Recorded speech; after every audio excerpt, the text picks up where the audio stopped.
Welcome everybody to a brand new stream. I am sorry. I'm starting out today with an apology because I'm truly sorry that we didn't have two of the streams that you were promised this week. Normally I stream every weekday, but this week didn't happen to be such a week. And I'll explain in a moment because I have to turn up my volume right now. There we go. I was working on an assignment, basically. If you've ever been kind of late on an assignment, writing it out for school, writing it out for work, you had to submit something, that has been sort of me over the past few days. Though I wasn't actually late for it, or so I tell myself, but I had to write up, it turned out to be quite a long document for an event that I'm running sometime in the future. So I did kind of have to get that done because I have people to go over that and all sorts of things. So yeah, man, that was kind of important to get that done. And aside from that, I didn't really have that much energy to go over. Basically, this week I finished a 32-page document. Which is just insane, and I'm sorry that we're starting out with a stream with that, because like I'm just realizing that probably me talking about writing out a 30-page document is not the most interesting, fun start to get started with. So let's start out first of all by saying congratulations to Villager, who now has become a gunner, which is really, really cool to hear. Like, one thing that I love is seeing everyone's progression over the years, right? You know, like when we started out here on stream many, many years ago, I was here in this room playing Warframe, and now I've been in this room playing Warframe, and I'm kind of slow and steady. Like, I don't really make that much progression. However, now I am learning Age of Empires 2, so I am actually progressing a tiny little bit. If only a tiny little bit, I am, in fact, progressing. But you guys are progressing loads. It's so cool to see. It's so cool to see like how, you know, a couple years back, like y'all were like at certain like stages in your life, and now you're coming in here and like telling me like what you're doing now and where you're going through. And yeah, like it's really cool to hear. And hearing Villager's training with within the military is very, very interesting, especially because we do play quite a bit of FPS games online, and yeah, you know, guns are a big part of that, even though they're not a big part of Europe. And yeah, just like getting to know like how that works IRL, and training for that is mighty interesting. So thank you for sharing that, and you're doing good, man. You're doing good. So yeah, today we have a little bit of Age of Empires 2 on the planning. One thing that I'm always so surprised by is how quickly time moves. It's like Obviously, when I'm working on like the big paper, it's like, yeah, obviously time moves fast. I kind of wish it wouldn't go as fast. I could get things done quicker. But even more so in the sense of like, seriously, the last time that I played Age of Empires 2 on stream feels like it was just a moment ago. I mean, it was back when we did the very first time going online, which was pretty intense. But that was October 17th. It's November 1st. It is November 1st. We have 2 more months in this year. Damn. Speaking of November 1st, by the way, did y'all celebrate Halloween? Anyone here being American enough to celebrate Halloween? We're not in America right here, but I'm seeing more and more Halloween celebrations happening around here. I don't know if I should be concerned or happy. So yeah. Fairja says, I've been following for 3 years. Back then I was a student worried about math and so on, but now I'm worried if I have to go to sleep in the woods. Yeah, things change. For the better, for the worse, who knows, right? Let's hope for the better. Oh boy. But yeah. As you may know, I'm working on a bit of an event behind the scenes. I'm not going to tell you too much about like what it will entail or the scope of it or anything much about it, for the very simple reason that I have something in mind. But in order for that to happen, like a lot of work has to be done. And for example, I've done events like this back in the day. And when we did that back in the day, basically what we just do is like just send a message to everyone like, hey, you want to join in? And then people would just join in and we put them all on a roster and be like, go stream and have fun. And we kind of streamed and we have fun. But it also had some flaws and some issues. So I do want to tackle this a little bit more properly. But when you have to tackle it more properly, you want to make sure that, people know when to show up and people know what to do and people know what to expect. When you want to make these plans real, you often don't realize the small, minute little details. Like, for instance, I never really imagined that I have to write out a 32-page document in order to make sure that, everyone knows what it's all about, what we're all going to be doing, what everyone's expected, and also what kind of rules there are. Because back in the day, I would just go out and be like, everyone just go and have some fun, and I trust you all in common sense. But over the years, I've kind of gotten to learn that common sense isn't as common. That's not to say that the people I interact with are strange. I mean, everyone here is strange, but not strange in a good, let me put it away. Like, you're strange in a good way. But there's also some people who would like to operate a little bit differently, or there's people who, expect things to work a certain way. Maybe some people don't like us saying the word fuck or talking about big sweaty bowls. And if we're running an event, I do think that it's good to set out some guidelines, set up some rules, set some expectations that people can know that, hey, if I want to say big sweaty bowls, it's totally okay. But if someone is not okay with that, then if they're in charge of the stream, then that's okay too. So I had to settle these things out, and that is something that took a lot more work, and that's why I don't like to announce things like what I'm going to do or what the scope is going to be, because as I am setting it up, obviously things take a lot more time. I wasn't expecting all these sorts of things to come into play, but for doing that, I also realized a lot of things that I could do, or some things that are limitations, so you have to work things around. So things take different shapes, and this is something that I've definitely learned from doing the Warframe stuff. Being around the game where they announce everything all the time, that basically I don't want to hype things up before I know how it's going to be finished. So I just want to tell you, I've been working on the event. It is something that it's taking a little bit more time, but I think will be really, really fun. It is probably going to be more fun than any of the big events that we've done in the past, which most of you may not even realize or know about what they were or what they entail, because that's also years ago. Seriously, that has been 2017, 2018, which to me feels like it was rather recently. But I'm just realizing that's 6-7 years ago, so... Yeah, things have changed. People have come new in here the stream, and my sound, I don't know whether that's working, but we're gonna find out. I'm not able to hear myself right now, I believe. I don't know. My earphones, man, I made a video about my earphones. I made a video talking about how good they are, and now they're giving the ghost. Oh boy, let me go sit down. Right, let me see where I can make this work. Rahab, how's it going? Halloween is European, is it? I always felt it was American, because, we have, right here, we have the 11th of November, which is literally called just 11th of November, or St. where basically we go around the doors with a little light, and then you sing a little song and you get some candy. And that's that. It started in Ireland. Oh wow, I did not know that. I did not know about that. But yeah, I'm gonna have to go and run a little test right here to see whether my headphones are still working. All right, seems like they are. I'm just having issues with them. But it's okay. It's okay. We can work with this. We can work with this just fine. So yeah. How are you doing, Rahab? Hope you're doing well. Hope you're doing good. Especially in the Pagan Festival Samhain. Wow. Where did you learn about this? How do you know about this? Because I always felt it was very American, but probably because like all these American movies often talk about it, and any European movies don't really talk about it.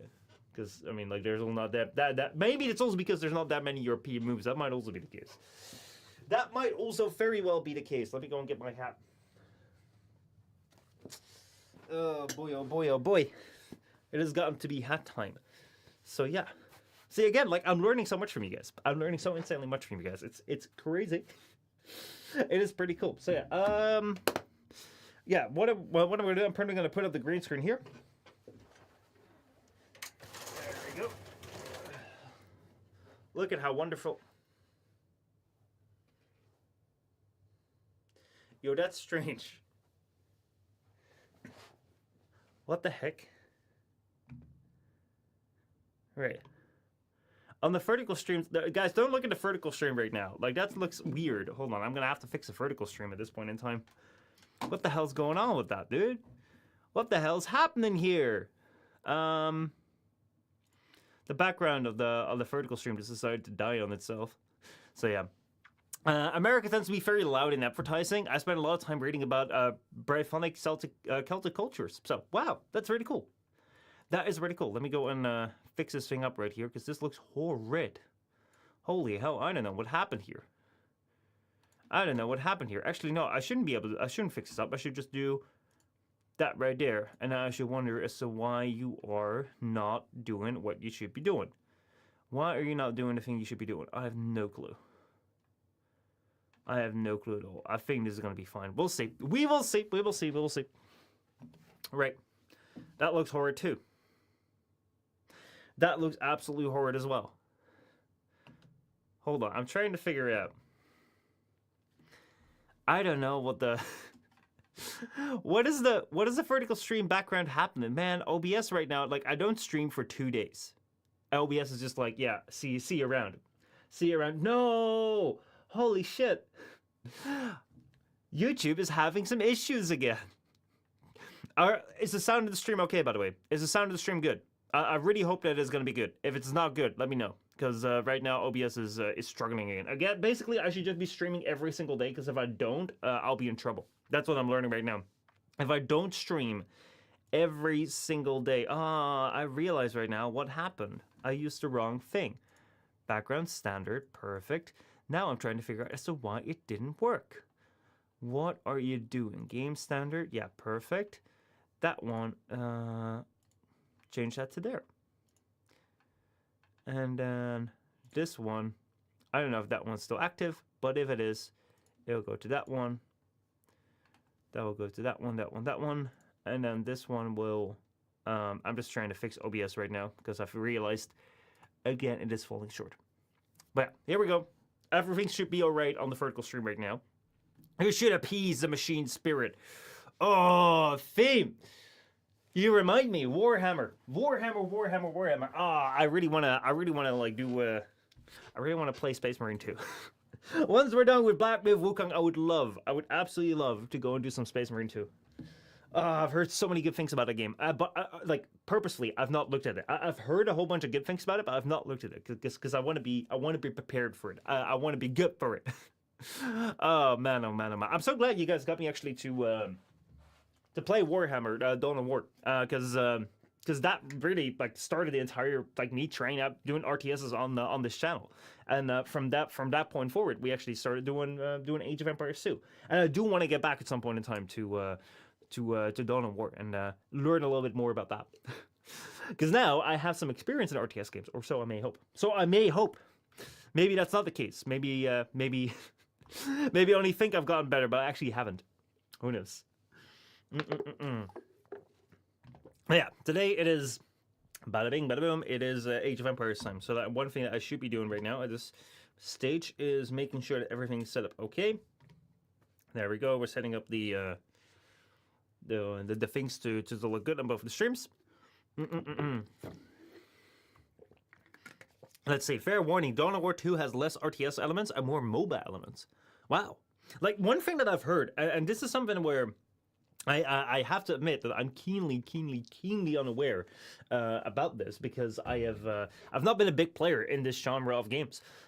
Frankly, I've come from like FPS platformers and live service MMOs. That's basically what my background is. And the RTS games I did occasionally play, but not all that intensely. And one of the things that I've only recently heard, and right now I'm seeing perhaps it as well, is that basically RTS games used to be really big, late 90s, early 2000s.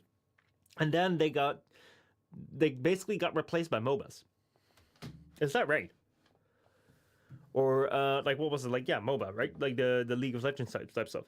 Afim says, yeah, we need to duel. I want you to punch me. I don't think I can punch you in Dawn of War. I don't think I can. Seriously, like you guys have so much more experience. I'll literally be a noob. I know no build orders. The last time I played that game, I had no idea what even a build order was, and yeah, like, oh man.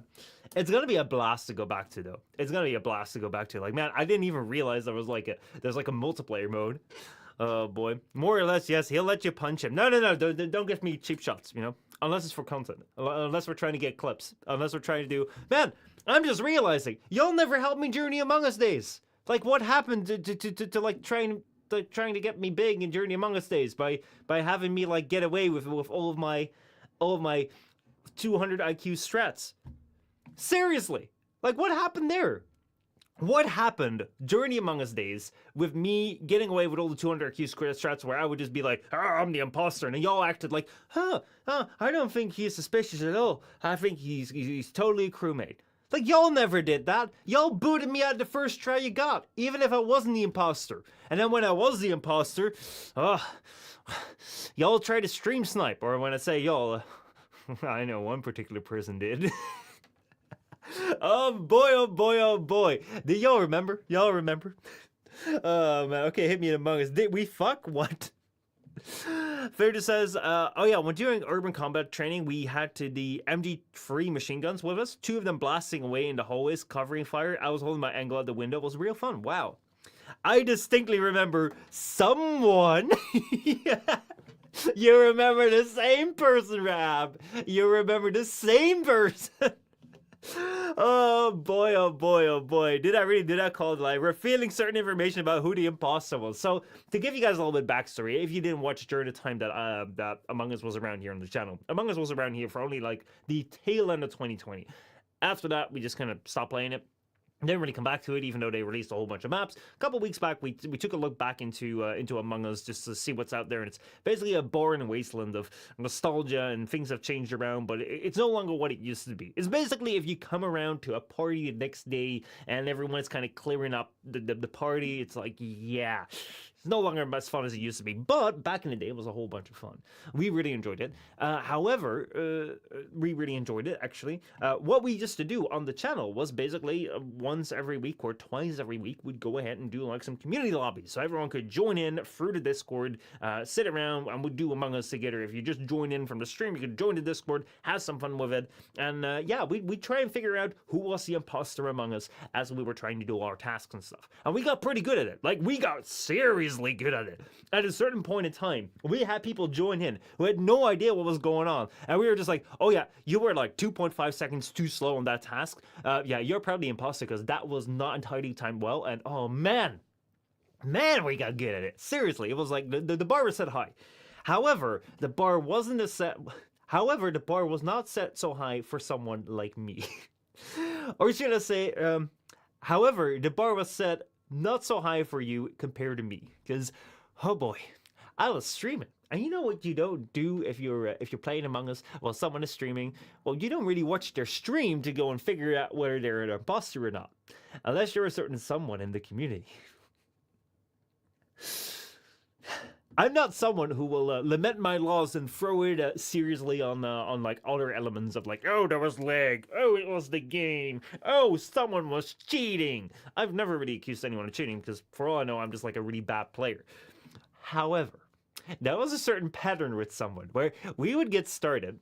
I wouldn't see this person for shit. I wouldn't have done anything. I would literally like go ahead and pass tasks, something I like. I wouldn't even do anything suspicious. And it would be like, he's the imposter. Mission's imposter. Go get him out. He's the imposter. And then that person is also the imposter. This person would always call out like me. And then if they were feeling really confident, both me and the other imposter. And then we'd just be saying like, wow, this person must already know it. Until they do it second time, and a third time, and a fourth time. And then we went back to go watch the streams. And we actually like went back with a little task force to go over the streams. And then analyze frame by frame if there was a possibility that their reasoning lined up. And honestly, we couldn't find anything. Oh man. But yeah. When did we do a JP Among Us collab? What is JP? What is JP? I should know that. Oh man. Well, we can both then separately and combined. Maybe demonstrate to me. Show what? What are you guys plotting here?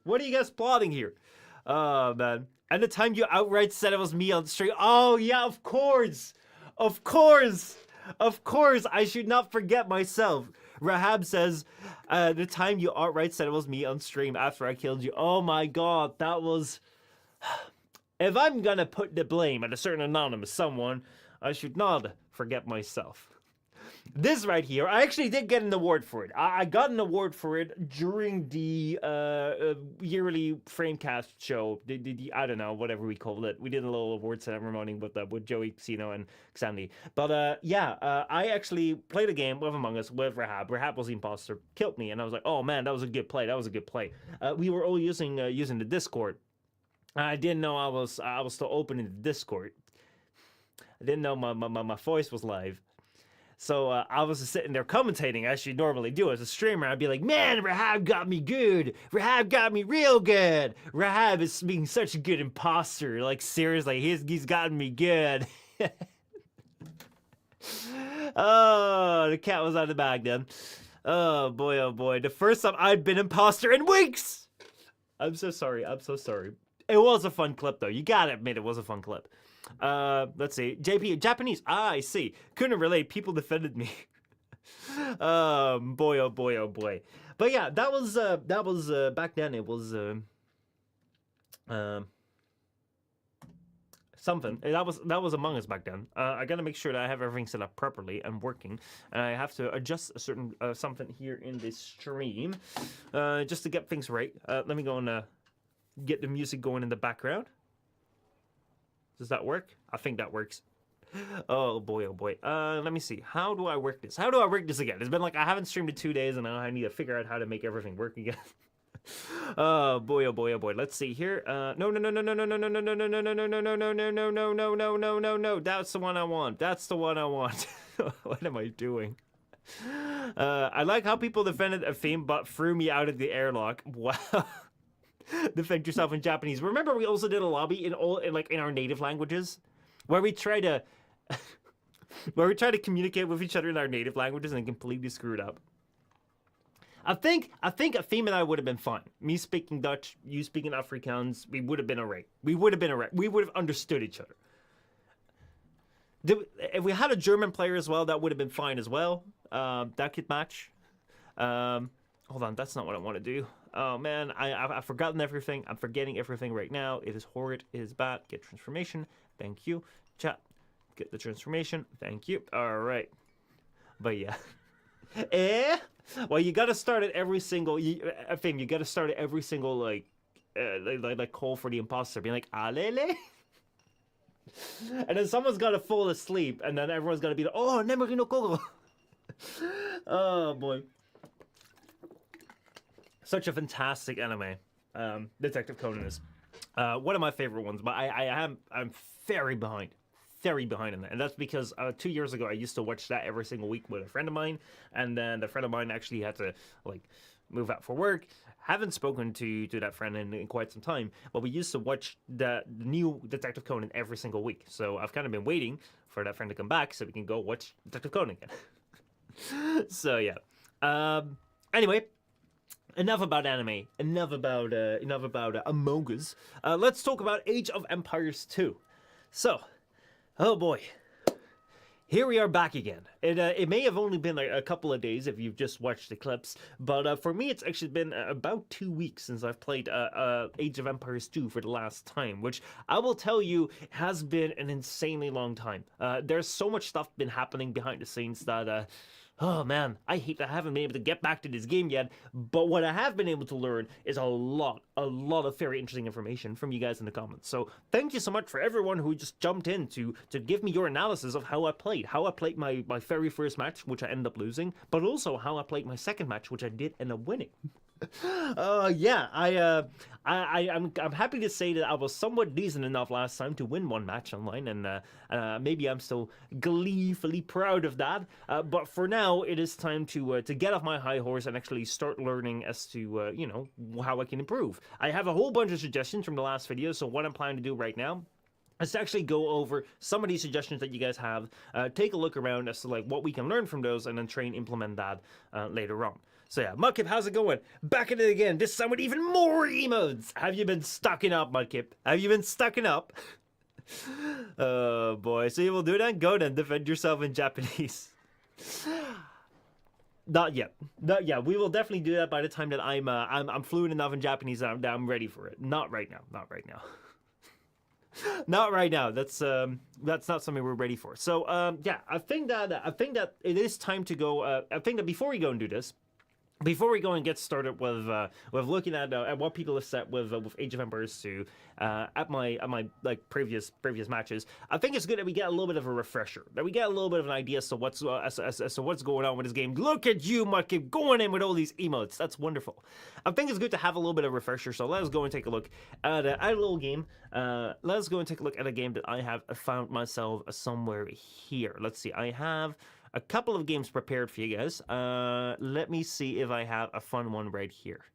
And let's see, which one was the one that I had prepared? Let's see. I had one prepared last time, all the way back. I'm just gonna go and look that up right now while you guys are all talking in your native languages. Rahab talking his like native language, Afim talking in Japanese, Mudkip talking in emojis. Lovely. So yeah, let me go take a look right here. Yeah, I think that this is the one that I was. Yes, that's it. Perfect. All right. I know exactly which one this is. Right. So let's load this one up, and let's get a little bit of an insight as to what Age of Empires is about. Well, we start out with a little match right here. So I'm gonna go all the way back to the beginning. There we go. We're all the way back at the beginning. And I think that everything is set up properly. I hope it is. Let me make sure that this right here is ready. And then we're going to go and put it on 1 times. And we are going to get started, I think. Yeah. Wait. All the way back? All the way back to the start? We're ready? Hold on. Mudkip says, I can better speak Danish with... let's see. I can better speak Danish if let's see. There I can speak. There's another speak. That all that is wrong, but go get him. That wasn't it.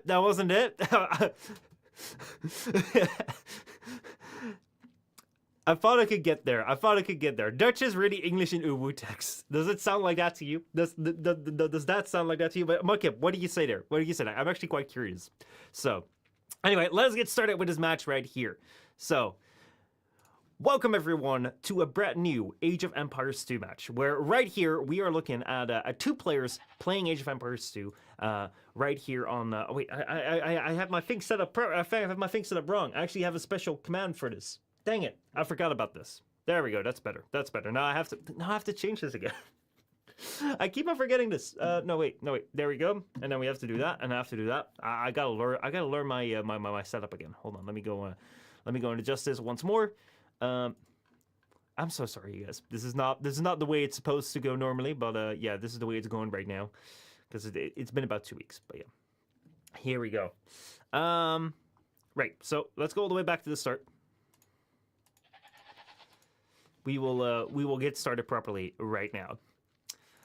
So welcome everyone to a brand new Age of Empires 2 match between two players that we have right here. We have Mastermind42 in the red right here playing as the Turks, and then over here we have WopWop91 playing as the Vietnamese. Now, why are we starting out with looking at these two players playing a match right here on Mediterranean, a map that I'm not too familiar with, but it seems like we have like a big puddle of water, or actually it's a big ocean in the middle, and then over there we have our one player who's saying game over. Is there not more to this game? Is this all there is to this game? I thought there was more to this game. No, there goes my game. Oh, man. Well, like, the reason I was so excited for this game was because these were two Dutch players. And, oh, man, I should have prepared this. No. All right. Let me go and see if I have another match ready for you guys. If I have another match around that is interesting. This is just a whole bunch of me playing against playing against AI and stuff. Let me see if I have a good match for you guys around. Let me see right here. This is all going to older versions. Or maybe it's because it's for an older version. Maybe the game is updated and that's why it doesn't want to play anymore.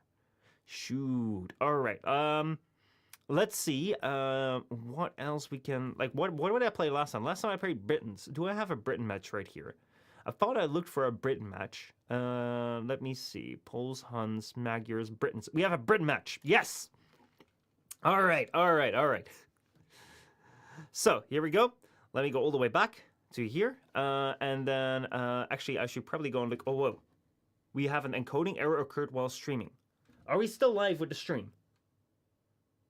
Why is everything failing right now? Holy shit. Hold on. It said an encoding error occurred while streaming.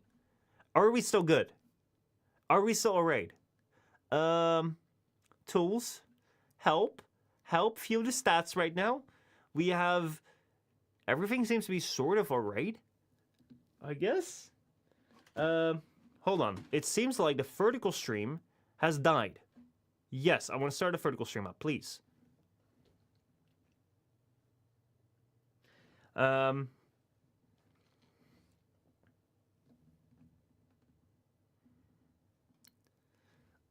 we go. I think the vertical stream is back now. The fun part about this is like the vertical stream goes to YouTube if you're not aware. And the vertical stream going to YouTube has always been a little bit of a pain sometimes, and sometimes a very good way of watching the stream. The good parts about it are that you can very easily scrub back to earlier times. It has built-in captions, so if you're not able to listen to the stream, you can hear what I'm saying by just watching the captions on the screen. And it also has less ads. Did I already say that? I may have already said that, but it's good to mention it twice. However, one of the things that YouTube sometimes has is that it says like, oh my god, you have such a weird thing sending me, like, I don't like what you're sending me now, your stream's gonna be trash. And it does that quite often. Sometimes it just send you like weird stream data and like it will stop the stream and break everything down. There's nothing I can do about it. It just decides to do that sometimes. Now though, it is saying I have an excellent connection. It is totally fine and happy with the connection that I have right now, even though my connection right now is dead. So I don't know what YouTube is saying. I don't know what it is on about, but yeah, it seems like it is happy now. I don't know why, but it is happy now. So keep it this way. Let's keep the stream up. And yeah, one more thing that I wanted to take a look at right here is I want to go here. Let me just take a look here at a certain site. I need to go and complete this right here. But yeah, then we'll get back to let's see. Afim says if I could just speak Danish if we're all going to speak a whole bunch of different languages in English.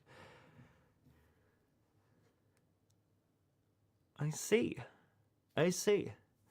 What is English in Danish? What is English in Danish? Like Danish is dansk.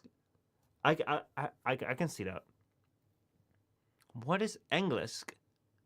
Oh, I see. say like the thing that I have with Danish is that I like if you start speaking that to me, can't make out shit. But if I can see like words, I can somewhat make it out. Obviously, like I really struggle with that sentence. Or the complex sentence. But yeah, if I see like road signs, I can understand what they say. Basically, that's what it sort of comes down to. Which is kind of funny. Like it's funny to have languages that are they're closely related to you, so you can kind of have an idea as to like what they're saying, even though you don't really speak the language. I don't speak the language. Uh-oh. Guys, the game is crashing. All right, no. That's all right. It's working again, I believe. So yeah, the game was crying. The game was crying because we were trying to watch a match that was outside of the. That was from an older version. This game really struggles with different versions of it. If you're watching a game with an older version, then it's a bad time. It's a bad time. So yeah, next thing I want to do is I want to go to here, and I want to go to. Man, I should have prepared this beforehand. I'm so sorry, but yeah, I think that this right here is the person. Let's see. Right there. What did I grab? What did I grab? Yeah, I grabbed the right one. Right, so I'm gonna open up, and that thing goes in there. All right, so I think that I should be ready and prepared to go. All right, here we go. I'm sorry for the little bit of the delay, but I had to make sure that everything was running properly. This right here is a match from the current patch, so yeah, this should be all right. So let's go. Welcome back, everyone, to Age of Empires 2. It's been a little while since I've been on this game. It may have only been game over. It may have only been game over. Is it game over right now? It can't be. Return to map. Quit current game. Am I gonna have this issue the entire time? Can I not play anything? No way. Oh my god, why do I have every single time that I start to play a game? Let's see. Right here. Quit the current game, yes. Quit it. Go to this thing and then spectate it. Can this work? Can this work? We're waiting. We're preparing. Right. So, let's see what is going to work. Welcome back, everyone, to Age of Empires 2, where it's been a while since I played this game, because since the last time that I played for the very first time online, 2 weeks have gone by with a whole bunch of things happening in between, and, we have a game right now that's hopefully somewhat stable. We're looking here at a match on Arena, and the last couple of times that I tried to show this on stream, things kind of crashed and burned. We've recently had an update on Age of Empires 2, which you may have seen, with the dock feature of being able to mine gold being taken away, but now everything should be okay. And yeah, basically all the games that I had planned to show you guys today were from that other feature, and or actually were from that other version, and now those don't work anymore because this game doesn't like to show you games that happened before other updates, basically. Anyway, what we have right here is we have two players who are pretty high ranked. I wanted to start out with showing you the gameplay of two people who kind of know what they're doing, just to get back into the feeling of what are we doing, what are we looking at, what is this game all about, just do a bit of a refresher, and also see how a game can actually be played, rather than how I played my very first online game. Because what we see right here is Blue is playing as the Britons, which also, if you may remember, my very first online match was playing as the Britons, which I horribly lost against like a tower rush, which I don't think that Red is going to do right here, because Red is playing as the Magyars, and I don't believe that the Magyars are really going to have very strong towers. I don't believe that that's their bonus, but then again, I don't really know. Because I don't know my civilizations all that well. But what I do know is that Britain's right here is a pretty good archer civilization, and maybe we're going to go see some archers right here. What we see, though, is that Blue does start out with 3 people on wood. Starts out going to get the boar right here, and let's see whether you can get that boar pretty damn nicely. Let's see. We have 6 villagers right here, taking actually 5 villagers. 5 villagers. He's lured the boar in with the 6, and there it goes, doing the TC trick and taking down that boar. That was a perfect placement, and I'm surprised that he went for only 5 villagers. Let's see whether Red has done the same. Red has 8 right here. Red right now has 8 on food and 3 on wood. Basically, I think that Red has has done the more classic approach of going for six on the board, and now sending in the other wood filler. Oh no, that right there is also for going for the second board. So yeah, these guys know what they're doing. What you're watching right now are right here. This is MJI Cito, who is, I believe, a French player. If I look at that name, I'm pretty high ranked. Like, these rankings, 2643 and 2808, are pretty much the top of the game. So we're looking at people who know what they're doing. And in blue right here, we have GL the Viper, who I believe has been around for quite some time. And has been a pretty damn good player. So yeah, that's what we're looking at today, just to see like how people are playing. And one of the things that we're seeing here is Blue is building out the houses right here to kind of start off a wall. Now, one of the things that you guys pointed out in my video was that I started building way too many houses during Feudal Age. So that's something I'm going to try and practice on a little bit more today. So I'm quite curious to see how these players are building their houses. We're going to look at this board capture, see how that goes. Honestly, capturing the board like this with your TC, just firing arrows at it, I don't think it's too hard. Because basically, like, as long as you hotkey your 6 villagers right here, and you just send them to, like, go inside garrison, it's just one click, they go inside, and then you can select the TC, and then click on the board, go for 2 follies, and then just press G, and they jump out, and then they can shoot it and eat it. The only thing you gotta watch out for is that with your second board, one thing I used to do was like select more and more villagers on the, like, my one hotkey, and because I'd be like, oh, the more villagers I have to eat food, the better it is. But if you send in 8 or 10 villagers into your TC becomes more powerful with the arrows, and then it would often kill the board. So that's something that I've learned, and I'm not doing that anymore. But what we're seeing right here is that red is actually going up right now to the Feudal Age already with 17 villagers. Holy hell, that is fast. 17 villagers. That is insane. Now he's shifting over on wood right here, and he's going for, let's see. He still has a whole bunch of llamas right here, so that means that he's pushing some hunt, and now he's going in for the second wood camp over here, meaning that he's going to do something interesting with wood. I'm not seeing anything going for gold right now, which means that most likely red is not going to go and go into a very fast castle with this. Prepared for a lot of Feudal Age aggression and not necessarily banking up the gold for the next age. Blue, in the meanwhile, is also clicked up the Feudal Age and is already building the barracks here, so he can build any military or build any other buildings right here from which he can build military in the Feudal Age. And now if we move over to here, what we find is still right here on the wood, building the other lumber camp right there as well, and also not on the gold. Probably not an archer play.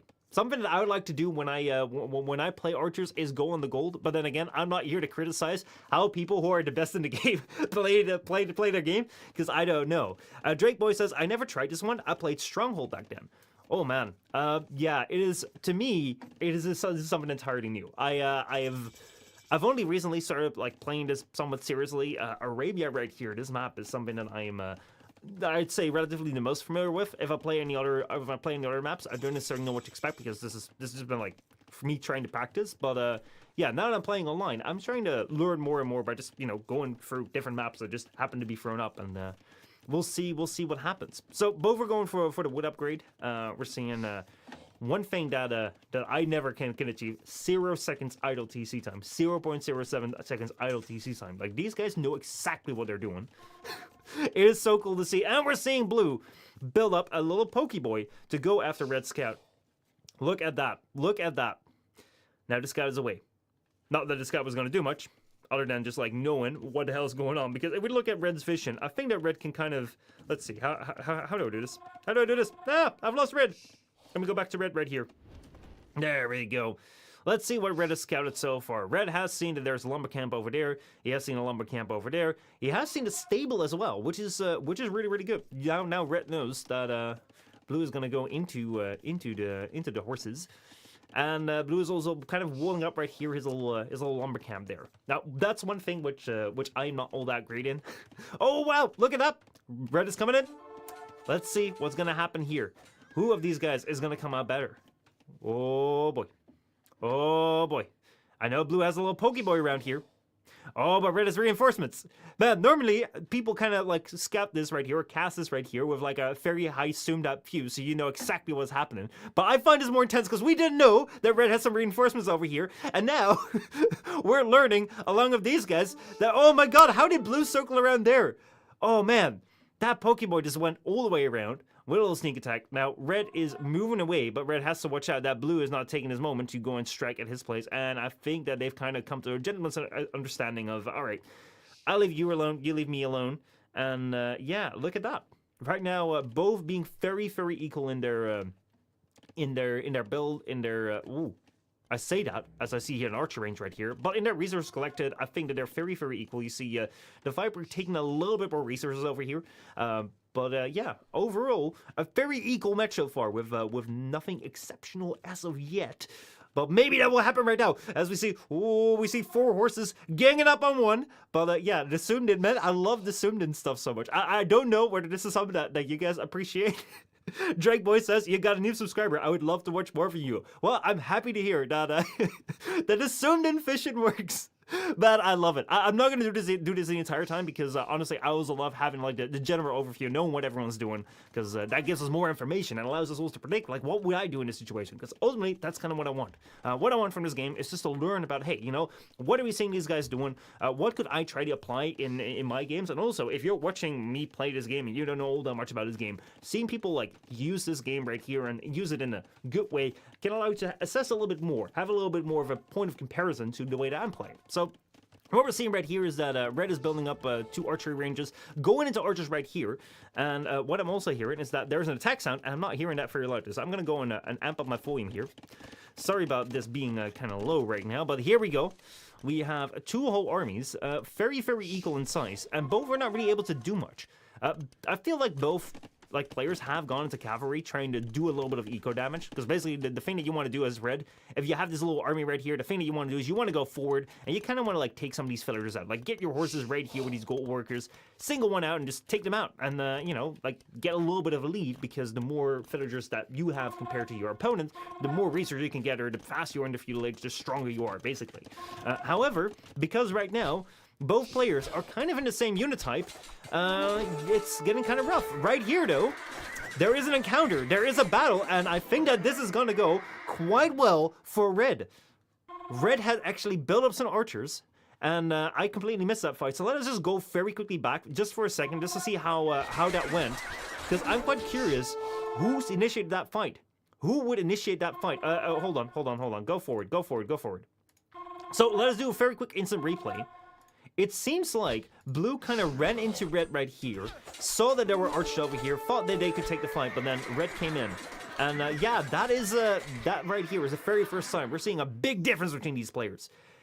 Drake Boy says, you should try Manor Lords. It's a new one and you're gonna love it. Ooh, well, I'll keep that in mind. There's honestly, for me, a lot of things right now there's so much to do in so little time. So as you may know, or may not know, I'm working on a bit of an event behind the scenes. I'm not going to tell you too much about it, because the thing that I have is like the moment you announce something, you say what things are going to be, you raise expectations. However, I never know like how things are going to go. So for example, one of the things that I have been working on like this week, which I didn't know I was going to have to do, was write out like a 32-page handbook for the event, where we do all the rules and guidelines for the event and all that sort of stuff, and that took so much more time. As we're seeing this battle happening right here, oh man, red going under the tower right here, which I didn't dare to do last time, but as you can see right here in this little circle, he is safe, because the tower can't reach that.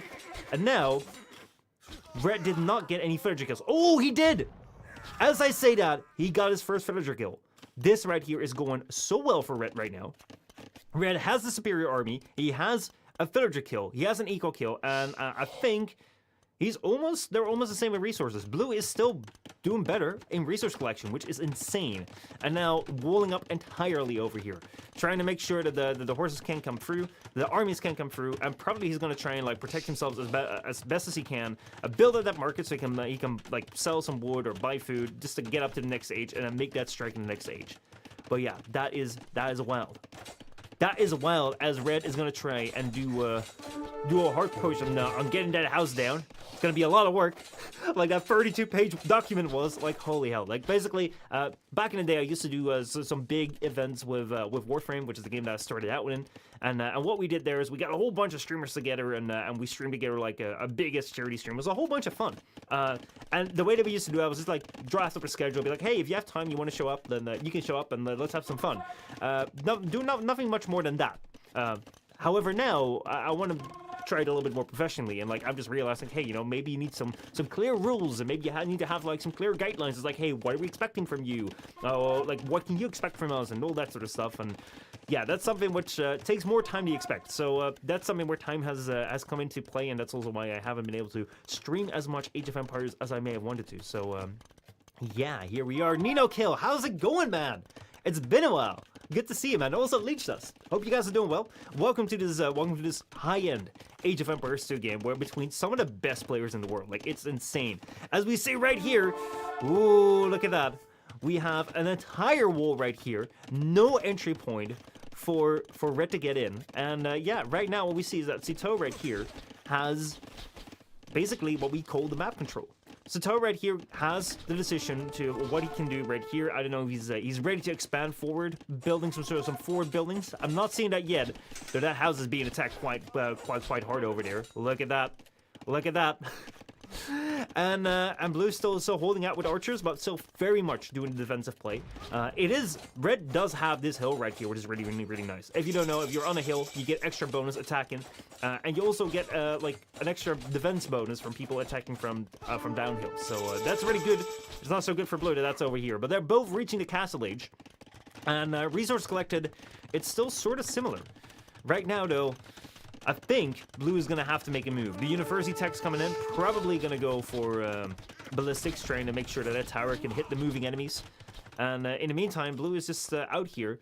Both are going to have to make their second town center pretty soon, I believe. The second town center will allow you to make more units, will allow you to gather resources in a safe way, basically, because your villagers can flee inside the town center. So I'm expecting any of them, the moment they have 200 wood and some stone to build one, but I see that Red doesn't really have any stone at all. So that might be a problem. Whereas Blue does have a little bit of stone, but does he have the means to buy it? Also, we're seeing right here that siege workshop right here that Blue wanted to make gets denied at this point in time, and Red coming in with the skirmishers that countered the archers over here. So yeah, Red is still doing quite well, and Blue right here is looking at an overchop. If these guys chop away the trees, there comes a gap in the defenses, and Blue has got to watch out for that. Like, seriously, I am wondering what Blue's next step will be, because this is a situation where you do have to get out of, as he does take down most of these skirmishers. That's quite good. That is quite good. I think Blue has actually come around and broken the siege, which I know in this game doesn't make any sense, because the siege comes out of, you know, the siege workshop that's gone down there. But no. The siege, I mean, with, like, you know, the surrounding, and he's broken through, and now he has the superior hand. So what's gonna happen? What is gonna happen next? One thing that I love about like these higher level plays is that you don't have these players basically freaking out the moment that they get attacked the way that I was, and because of that they can actually turn things around. They can turn things around like mining stone and maybe making a second town center. So right here we see Blue kind of still sticking right here to his base, obviously because he's finding his counter right here. So look at that micro, by the way. This right here is kind of the display of skill, where you can go around and make sure that your enemies avoid, or your armies avoid the attack beams that are coming in, which may seem kind of easy if you look at this. And this is something where I could say, oh, you know, I can look at this all right, and I might be able to do something about this. However, what you shouldn't forget is, in the meantime, what these guys are doing is making sure that everything here is okay. They're going ahead and building the other TC over there. They're going ahead, reseeding the farms over there. They're making sure that all of their villagers are working, and they're building new buildings, and they're doing that at the same time as they're fighting over there. And as you can see right now, I don't have to do anything, but me just looking over there and coming back here, I just completely forgot about what's going on here. I couldn't see it, and that is what makes that micro very, very, very, very good. So yeah, right here we're seeing the TCs being used to go and protect right here the stone, protect right here the gold. I think that wood might become an issue soon for Blue, if maybe Blue can grab a wood line over there, but this wood line right here is running out. That wood line right there is running out, and there is no wood line on his TCs. In the meantime, Red here, Red is not expanding out with any town centers as far as I can see, which is surprising, which is very, very surprising. I'm curious to see how Red is going to utilize that. Basically, what you see with not building a town center, if I'm correct in this, right? What you see in here is that I think it saves you a whole bunch of resources, because it's like 275 wood and 100 stone that you have to put your resources into to go and build one of these up, and it takes your villagers some time to build these things up. So you save that. However, in the long run, you can make more villagers from these town centers. Like blue right now can make 3 times the villagers that red can. So I think that right there is an attack that's coming through.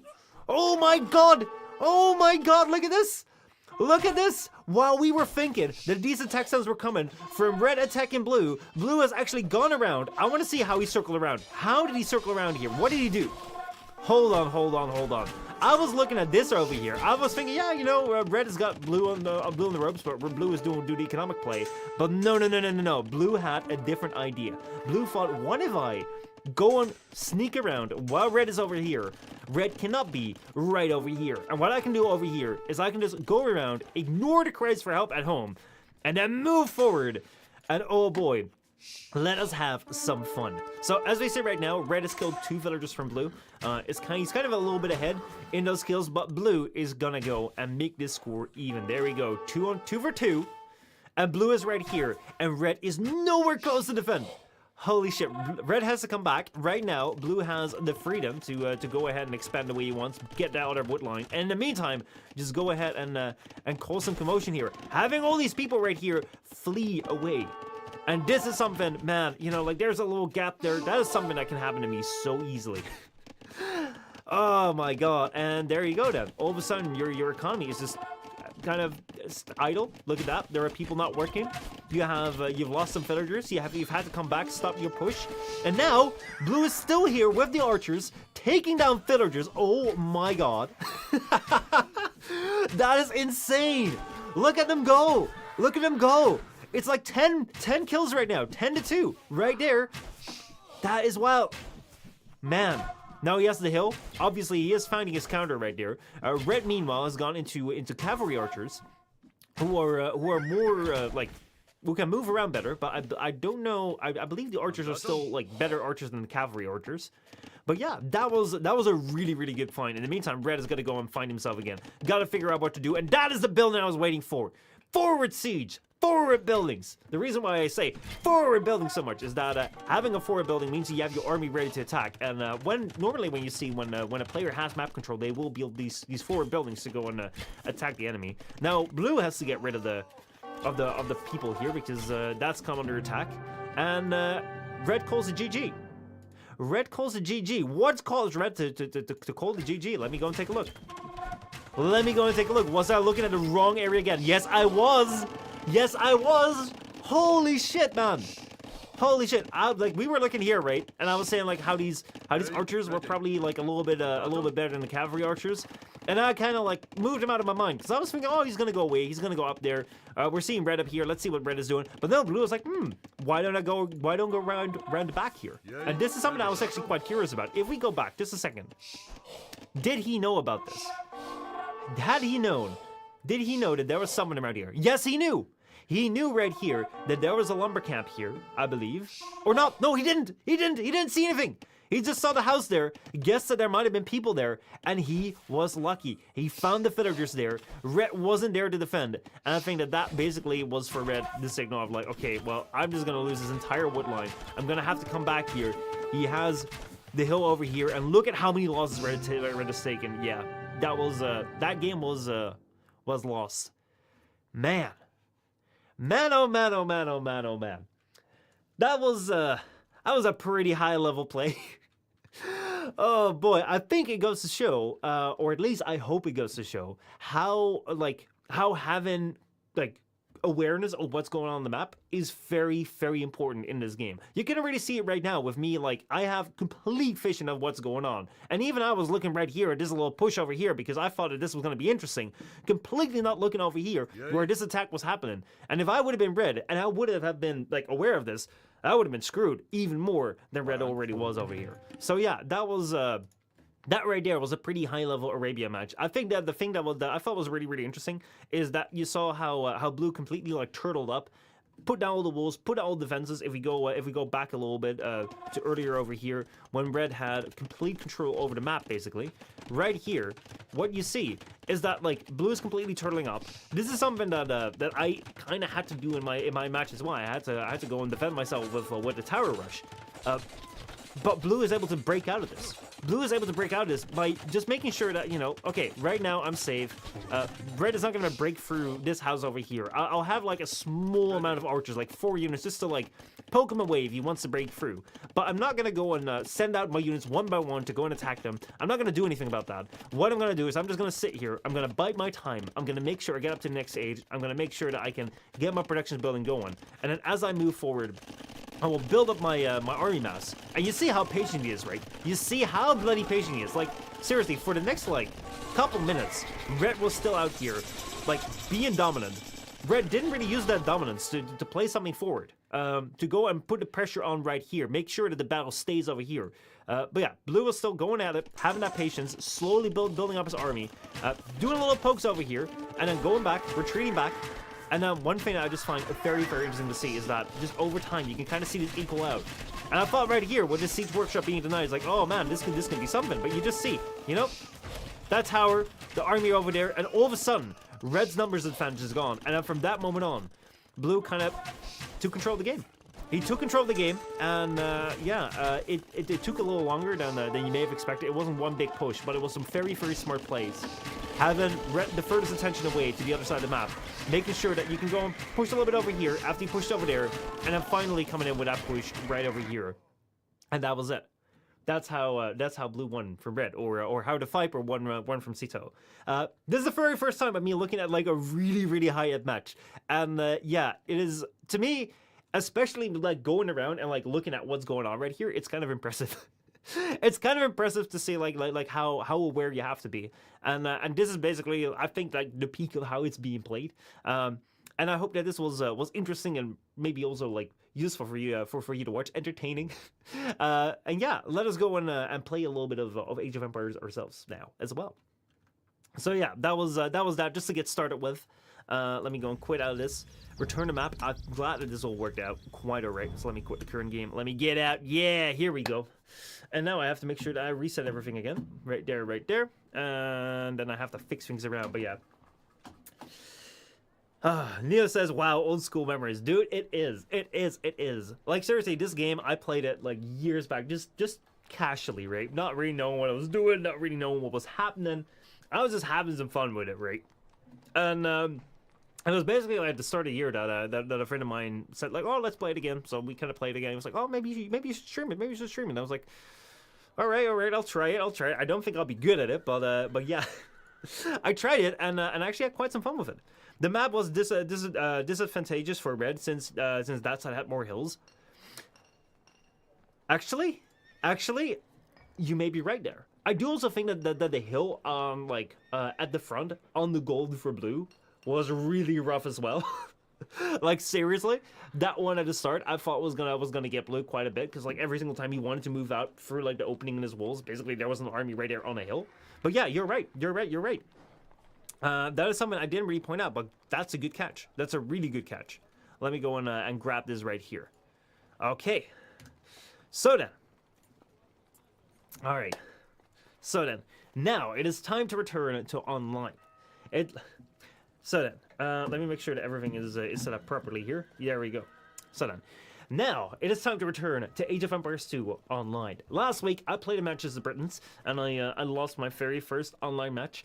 However, I've gotten a lot of good advice. Just a moment ago, we looked at a game of some very high-level players playing as the Britons and winning as the Britons as well, which I'm glad to see. I've gotten a little bit of hopefully some good energy that way. But what's even better than some good energy is some actual useful advice. So let's go to the video. Let's go and look at your comments as to what you said, what I could improve upon, what you said I could do, and let's see if I can apply that to my gameplay and get a little bit better at this game. So, where is this? I think I need to go here, and I need to go there. I need to close this. All right, so this right here is the clip from the last stream that I did, which honestly, like, I'm so surprised that That was 17 October. Man, I want to play this a lot more. Also, I'm not showing this right here. There we go. All right, so this right here is a clip that all right, so this right here is a clip from my very first match, my very first online Age of Empires 2 match, which lasted for like half an hour. But honestly, I was so bloody nervous for this. I hope that today I can quell those nerves a little bit more. That I don't have to be so worried, because overall I was actually quite alright. It was a pretty okay match. I did lose at the end because of the tower rush. But hey, you know, honestly, looking back, it was quite fun. And one thing that I thought was also really fun is how many people went to the comments. 86 comments over here on this video, with a whole bunch of people being just super encouraging. I really love it. Let's see right here. We have well done, very brave of you. I was always so nervous, so anxious playing SC2, and I was way better at the game than I am at AoE2. At AoE, I never felt good enough to even try online AoE. But Apex or any other FPS I've played with was no problem at all. And I guess it's all about experience. I've been playing shooters since I was young, but I've never played RTS. Oh man, like I'm so glad to hear that I'm not the only one who's out here like struggling with.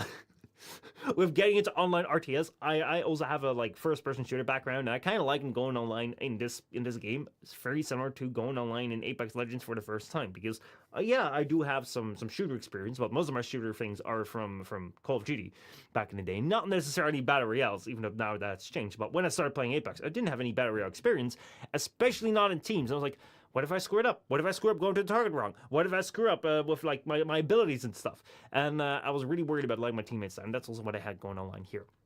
Yeah, we have Willie Mac Show right here saying to kill towers with a mango, you need to repair it when it's getting shot. Fantastic first game. Say this right here, like I'm so amazed. I am so amazed with the Age of Empires 2 community that, you know, everyone is out here, you know, like watching the video. There's some people who also said like I didn't really like the way you commented.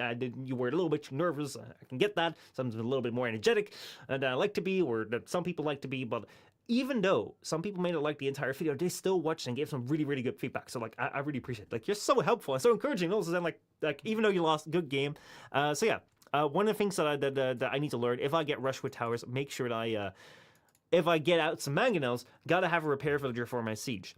Furthermore, we have Thomas right here saying right here. So first of all, to chill out, don't panic, which is something that I definitely did, and also make sure that I don't trickle my units to my death. That's something that I really screwed up last time.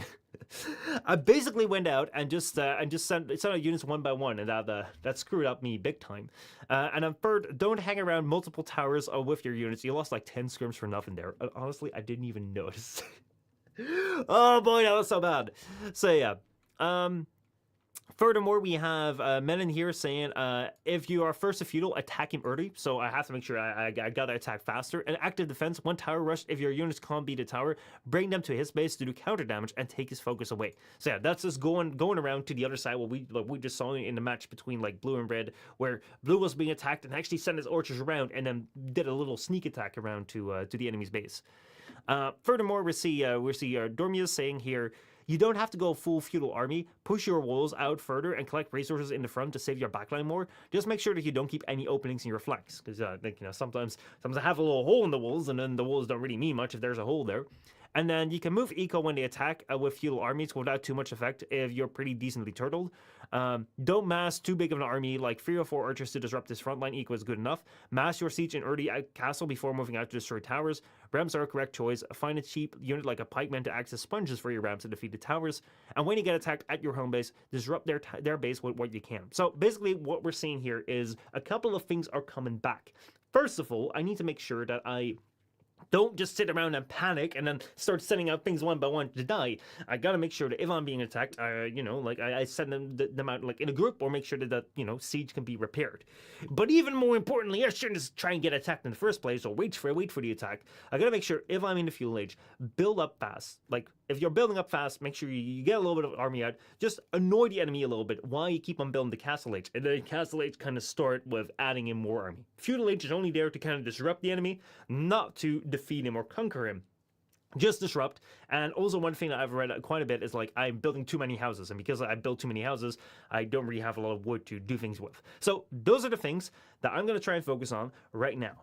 First of all, try and make sure that I get a pretty good like dark age going, that if I'm quick and feudal, I'll build a little bit of army, not too many houses, just a small bit of army, disrupt the enemy, make sure I wall up, and then once I'm walled up, from moving there, try and get to castle age, and then from there try and attack the enemy. And if I'm attacked, what I'm going to do is I'm not going to send out units one by one. What I'm going to do, what I'm really going to focus on, is to make sure that either I get them all together and then attack at once to make sure that I can break that siege, or that I have a little group going around and attack him at his base so we can shift the focus, that's to say.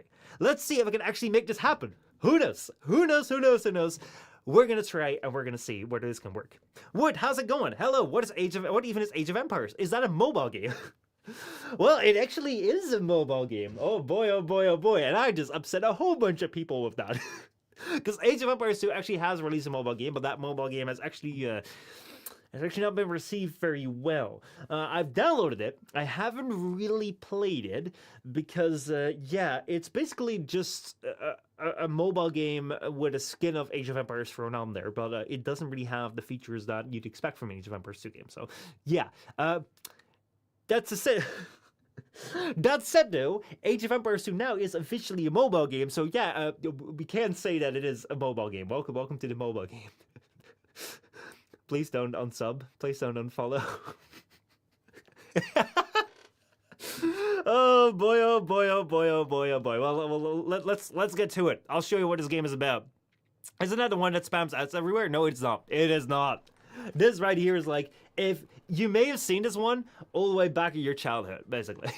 This game's been around since 1999, and this game is not really spamming ads all that much. Seriously, not.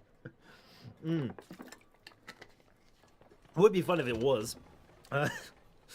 If this game wants to sponsor me, I'd be more than happy to. But yeah, I don't think they will. I don't think they will. Let me put it that way. So then, let us go and get ready for the multiplayer.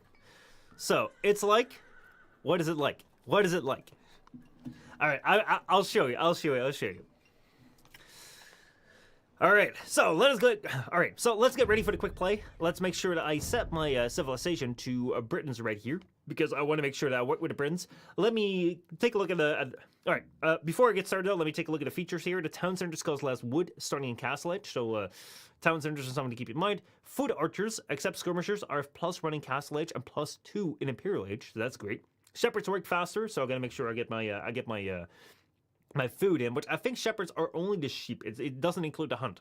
And then we have the foot archers as our unique tech, plus 1 on the foot archer range and plus 2 tower attack. So towers could actually be quite strong with Britons. And then we have Warwolf, our trebuchets do blast damage. All right. And then finally, archery ranges work 10% faster. So I can also go into that. It's like, I have 10 million power. Try now. Age of Empires. Is that an ad? Wait, hold on. Which says, it's like, I have 10 million power, try now, Age of Empires. I didn't know that was... Hold on, I gotta go look this up. Is this for real?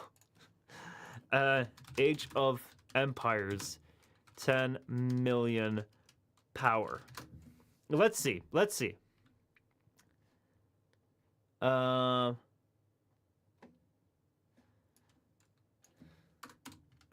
maybe it's a mobile advertisement. Ad. Age of Empires mobile trader. Okay, so this right here is a trader. I'm just gonna go and play this. This right here is 3.1 million views. So seeing how the other Age of Empires mobile trader has 306,000 views, this might be something that is being shared around. So let us see. Is this the one that you were talking about?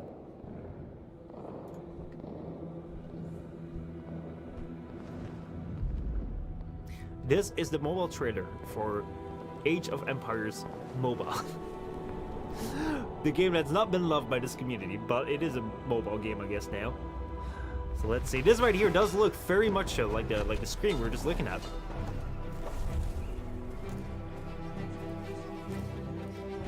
I'm not really seeing or hearing the 10 million power.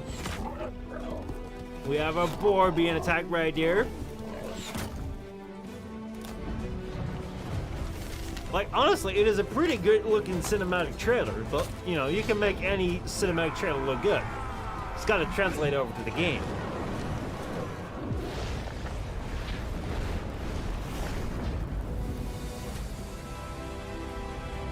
Let's see. I don't think they're gonna say 10 million power here.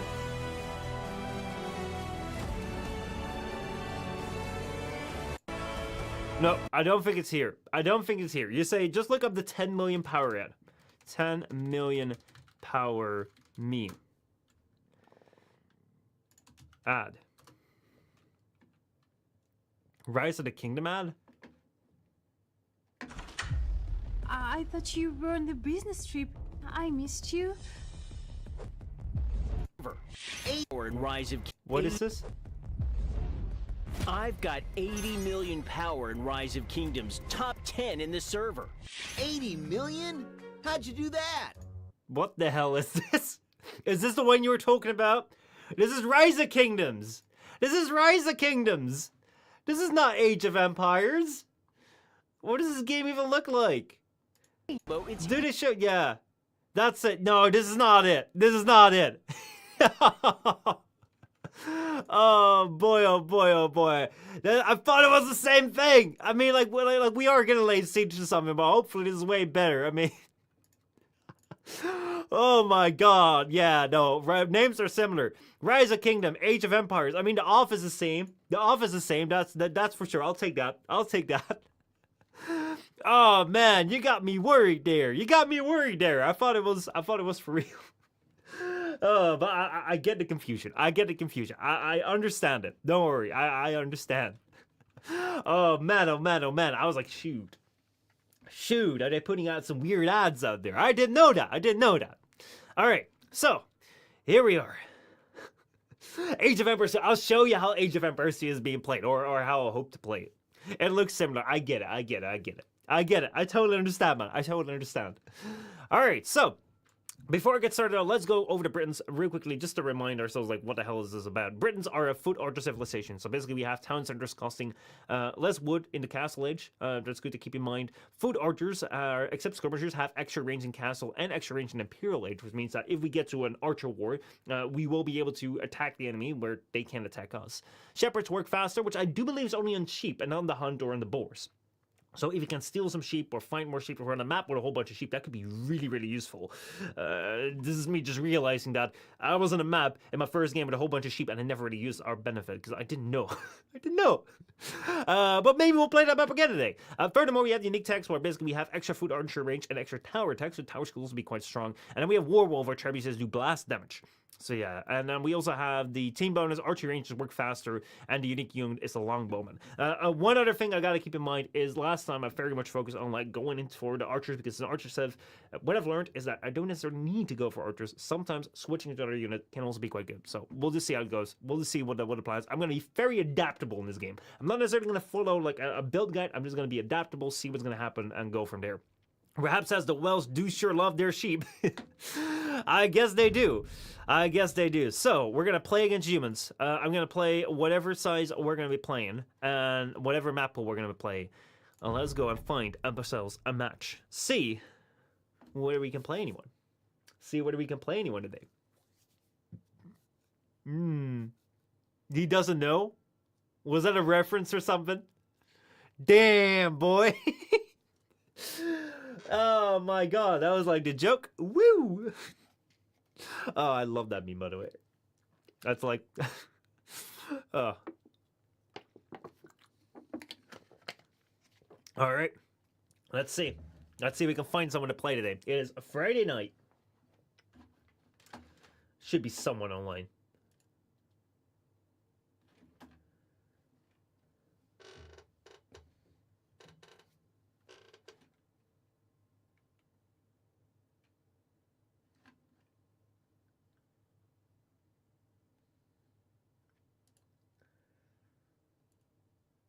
All right. We found someone. We found someone. It's called Scandinavia, and we're here in a team. We're here in a team. Hello, team. But it's gonna be my very first team game, guys. Oh my god, we're here in Bohemians in Spanish. Any Sif that you'd like for team bonus? Let's see. What's gate? Oh, we have Germans. All right. Well, I'm ready. If they're ready, I'm ready to go. Oh my god, guys! I'm gonna be playing my very first team game. Holy shit, we're playing with Albus Dumbledore. All right, we're in good hands. We're in good hands. Oh my god. Oh my god. We have Brasil Anderson too. I thought it was Albus Dumbledore. Who is Dumbledore? What? Where did Dumbledore come from? Dumbledore is the other team. There we go. Let's go. Let's go, guys. Oh my god. All right. All right. I gotta play well. I gotta make sure I play well. Oh man. Oh man. Oh man. Gotta make sure I get my sheep ready. Ready. I already screwed this up. Ready. Gather her. Mandatum. Bolden. Gather her. All right. There we go. Where's my scout? Where's my scout gone? There's my scout gone. Oh my god. I'm green right now. Being green is a color where I lose sight of who I am. All right. So. We're starting out here, my very first team game. I was a little bit confused because we had Albus Dumbledore, and I was like, oh shit, I have Dumbledore right here who's gonna help me. And now I'm against Dumbledore, and I'm worried. I'm worried. Because it's not just the headmaster of Hogwarts, he's also German, and what we know, Germans are the most punctual, the most detailed people on the planet. So they will be very, very good at this. So yeah, I'm a bit worried, but also at the same time, I hope I will be okay. I do have to send my sheep in as fast as I can to make sure that I use my my shepherding bonus. I have found my my sheep quite fast. So right now, what we're gonna do is we're gonna make sure that I have this all set up. We're gonna have a control group over here. What I'm gonna do is I'm gonna have my next villager get in the boar, I believe. All right, you guys go in for the sheep. Right, you go over there. You become number 3. Go get the boar. Next one, go there. I want to scout more. Mandatum. All right, you want to make sure that you are number 3. All right, here we go. So far, it's going quite good. There we go. Boar is down. Freya can go over here. Go help with the boar. Next one goes over there. You can go and help the wood over there. We have 3 on wood. We have 7 on food. That's good. Which means that the next ones can also go on food. Actually, I want to have the next ones on sheep. There we go. Pull one off there. Put that one on the sheep, and then we will see how this is gonna go further. Actually, I have 3 boars. Holy shit, that's good. That is really, really good. All right, I have to get a feeling for the map right now, so I'm just gonna send my scout around. I don't think I'll have to go in for the hunt, because I think that I have more than enough to go and. Oh, actually, I can go for the hunt there as well. Man, there's so much food around here. There's so much food in this map. Mandatum. Ready. Oh shit.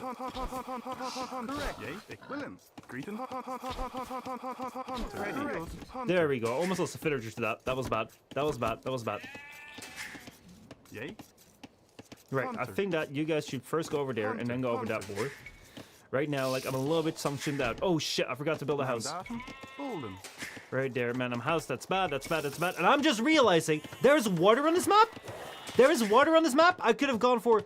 Hunter. Oh shit, purple is attacking. Purple is attacking. Get a scout. Get a scout. That's good. Hunter. All right, you guys go on the food here. You guys go on the food there. Build more there. You go build a house over there. All right, you guys go on the sheep here. I think that I'm gonna have one of you go and get the next board. Oh man, oh man, oh man! I did not know. Is there water here? Is there water on this map? I think the water's on the outside of the map, so I should make sure that I use this. Hunter. Hunter. Ready. Yay. Mandatum. Hunter. Yay. All right, you guys go attack the boar. Holy shit, this is going bad so far.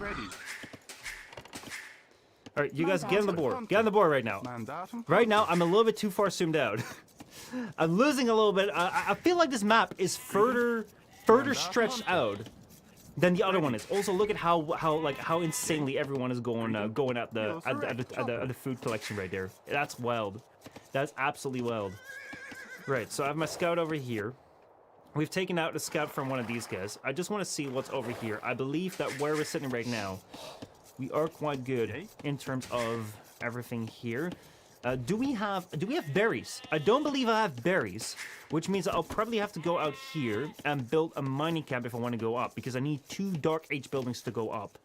And right now, I don't have that. So you go over there. Build that. You guys go over there. Ready. Some of you guys go over there.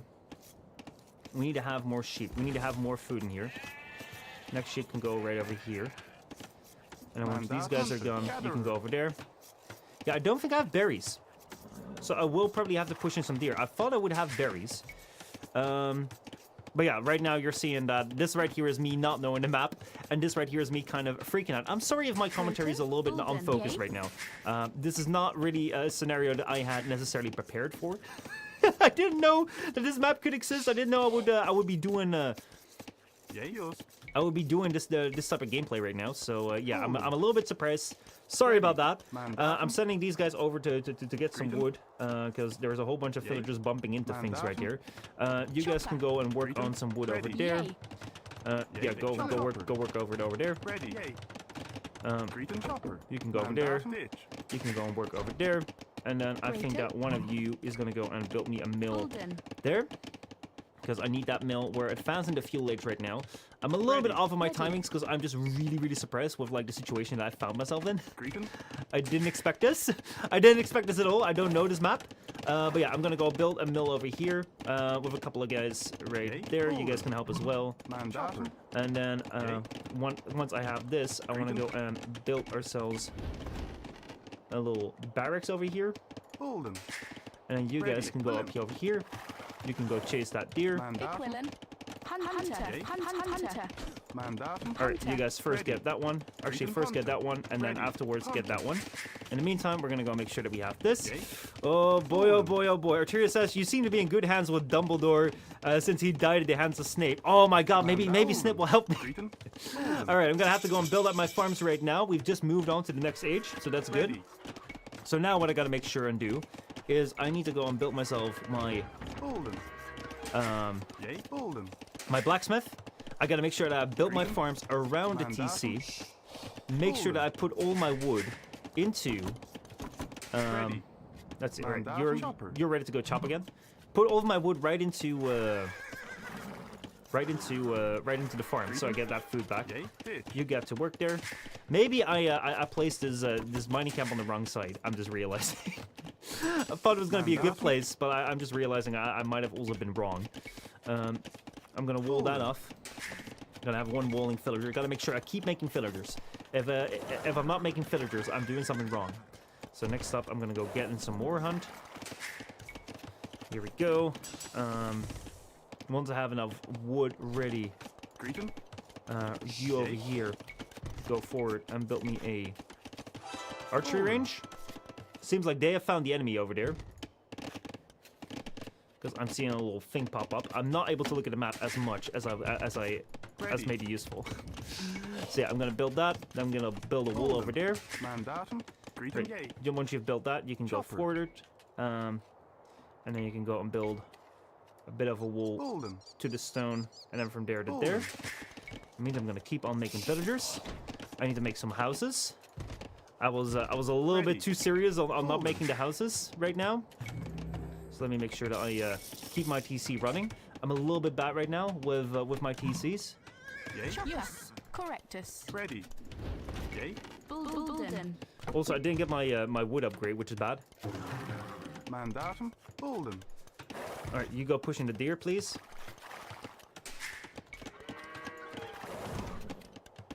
Mandatum. There we go. You guys can go forward. Hunter. And then you guys can go get the deer. Correct.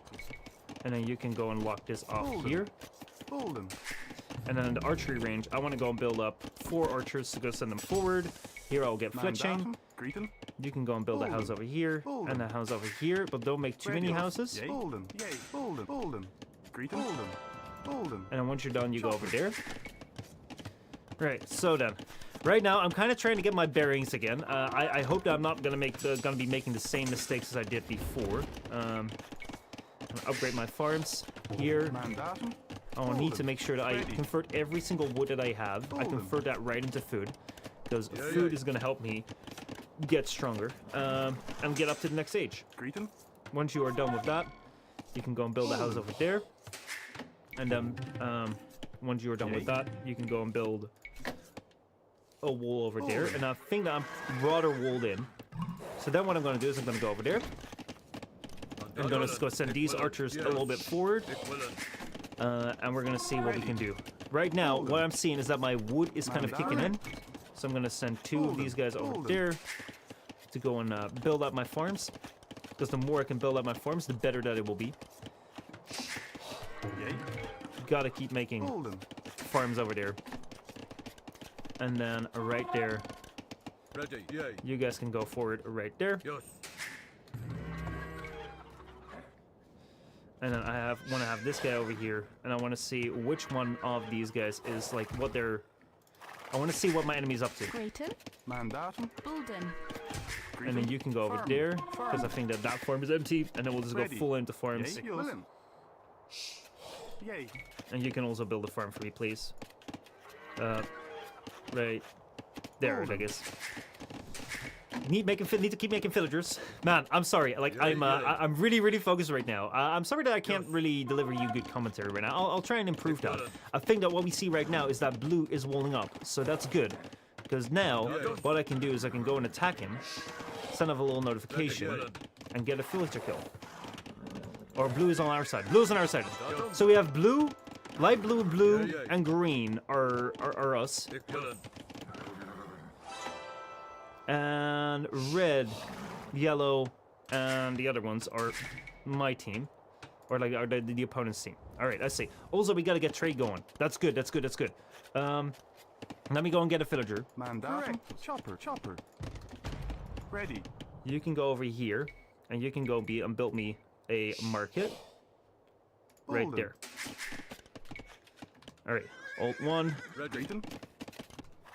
Okay, you guys are going to be control group number 2. Right here we're seeing purple. Purple wolves. I think that purple might be building over here. Yeah, I'm seeing some purple stuff over there. In the meantime, I gotta make sure that I keep making my farms. Because if I don't build enough farms, then I will not be able to go over to the next stage. So that's very important. We're seeing here, purple is walled up.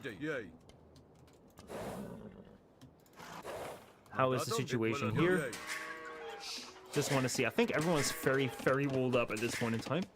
I can move on to the next stage, so I'll go and do that. And then I'll go and... how do I mark something? I don't know. But once he's done, he's going to go and build me a wood camp over there. And then it'll be safe over there. Right, we have people advanced to the castle age already. Oh man. Team maps are wild, dude.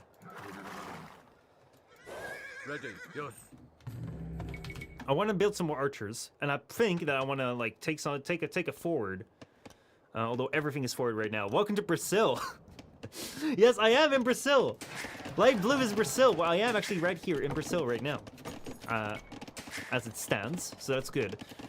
So what I think right now, the way that I'm situated at this point in time, I don't really have much use for just sitting around here and building my production buildings here. Like this right now is such a different situation than 1v1 because everything is so much further away. So what I'm thinking of now is I need to go and shift things around. I believe that I'm going to go and get rid of these walls here because this is where I build my next DC over there. Once I have the castle age, and I don't think I'm going to be attacked. In the meantime, if I go here, look, we have a kill coming up. You can go over there. You, by the way, send them over there.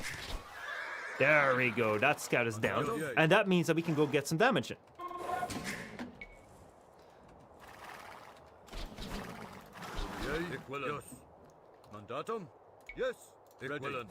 Alright, let's see whether we can find some of his workers over here and just do some damage. Seems like. Oh my god, I found something. There we go.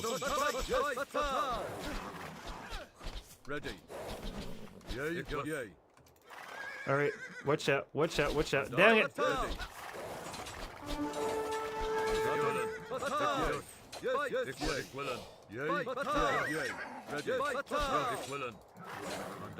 Let's see. I don't think this fight's gonna go very well, but hey, it's just to bother him a little bit.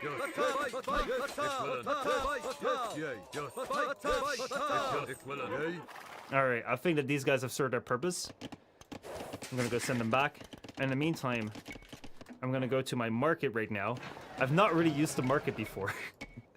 But using a market should allow me to go ahead and move forward some of my trade cards to go and do some trade. Now, these guys are trading, I believe, back and forth. I don't know how to mark something on the map. But the thing with trade is, I believe when I started out playing this game, I was afraid that trade would basically... where am I sending my villagers to? Where am I sending all these villagers to? Yay. Oh my god, I have a weird trade point. I have a weird point for my villagers to go to.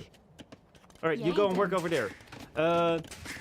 This TC, please send villagers not over there, not to their deaths, please. Alright, I need to go and upgrade my archers right now. I think archer play is going to be good for me, but... yeah, I was sending them to all sorts of places, except the places that I need to go to. So these guys are coming back, which is good. In the meantime, this villager right over here... Grayton? These guys can go and build a monastery over here. Holden. Ready. Once you guys are done with that, you can go back there, and I can go build a monk. In the meantime, though, man, I am just so overwhelmed looking at this place right here. Just seeing all the... Like, the way that this is set up, like, the whiteness of the map. Nothing prepares you. Like, you're not just not prepared for the sheer scale of the map. Like, getting a grip of, like, hey, how do you play with such a large map? It's like, it's something that I just was not mentally prepared for. And I thought I would have a decent idea about this. I thought I would know how to do this, and I thought I'd be able to like kind of implement what like the things that I was gonna prepare for. But I'm just not ready.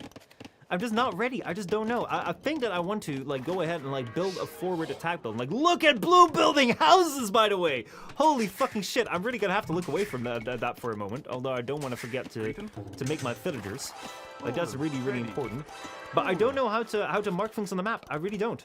That is something that I really need to learn. I never thought I would need that. Lots of army. All right. What do you want?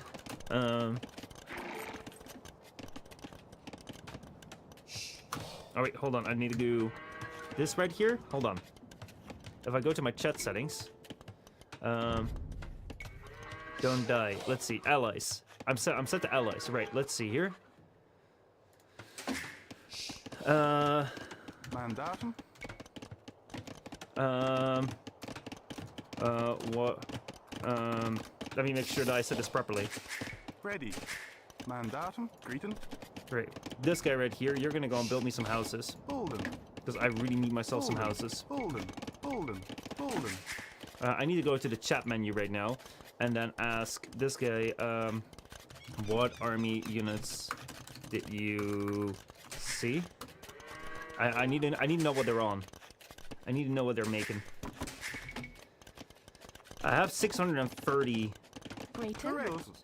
of things of stone right now. So what I can do is I can see where would they attack. Let's see, I can't see that right now. Red. But like, do we know what red has? If we don't know what red has, then what I can better do is I can go and build a forward castle over here. Is there like a good hill spot? Holden. I think this might be a good hill spot. In the meantime, I now have some houses, and seriously, I am overflowing with resources. This right here is so bad. This is so bad. I am playing, like, I'm literally doing what I'm not supposed to be doing right now, and I'm saving up resources, not using it for anything. You guys go forward to that castle, please. I want to make this my little base. Can you guys go forward and build that? Or can we not? Let's see. Actually, that might not be smart. But yeah, I'm already in Castle Age here. These guys, like, I have way too many on stone there. So I'm gonna go send these guys forward as well. I wonder if that might be a good idea. I want you to go forward and build me an outpost. Just to get me a little bit of vision as to what's going on here. I want you to go forward and build me an outpost as well. Alright, you guys go and attack. Ready. Yes, correct. Yes, correct. Yay, correct. Yay, correct. Yay, correct. Take down the walls, please. Don't die, villagers. In the meantime, I need to keep on making villagers. Mandatum. Greeting. You can go over there and make me another outpost. Bolden. Yay. And then here, what I want to do is here I want to go and build up my Bulden. archery ranges. Yay. Alright, Mandatum. you in the meantime, you over here in the back Bolden. can go and build me my houses. Bolden. Bolden. Bolden. Bolden. Bolden. In the meantime, I'll need some of you guys to go and build me some farms. And then I'm gonna go forward here, Ready. and we'll probably make another castle over here. Let's see if I can make a castle over there. Can I? I hope I can. I hope I can. Bolden. Alright, you guys go forward and help build that castle. Ready. Then in the meantime, what I want to do is I want to go and make more archery ranges. Bulden. Alright. These archery ranges will go and produce archers over there. Then Grayton? you will go forward and build me some siege workshops. I don't know if I can build them over here, but I would quite like to, Bulden. because I will also need some siege. Siege workshop, please. Siege workshop is right there, man. Like, I am Golden. completely overwhelmed right now. I can't go up to imp, so I should probably go up to imp. Right now, once these guys are done, build a tower over there, Bulden. Ready. and then once you're done, go build a mining camp over there. Bulden. In the meantime, I'm gonna go keep on making villagers. I'm gonna go back here to the market. I'm gonna go collect the relics.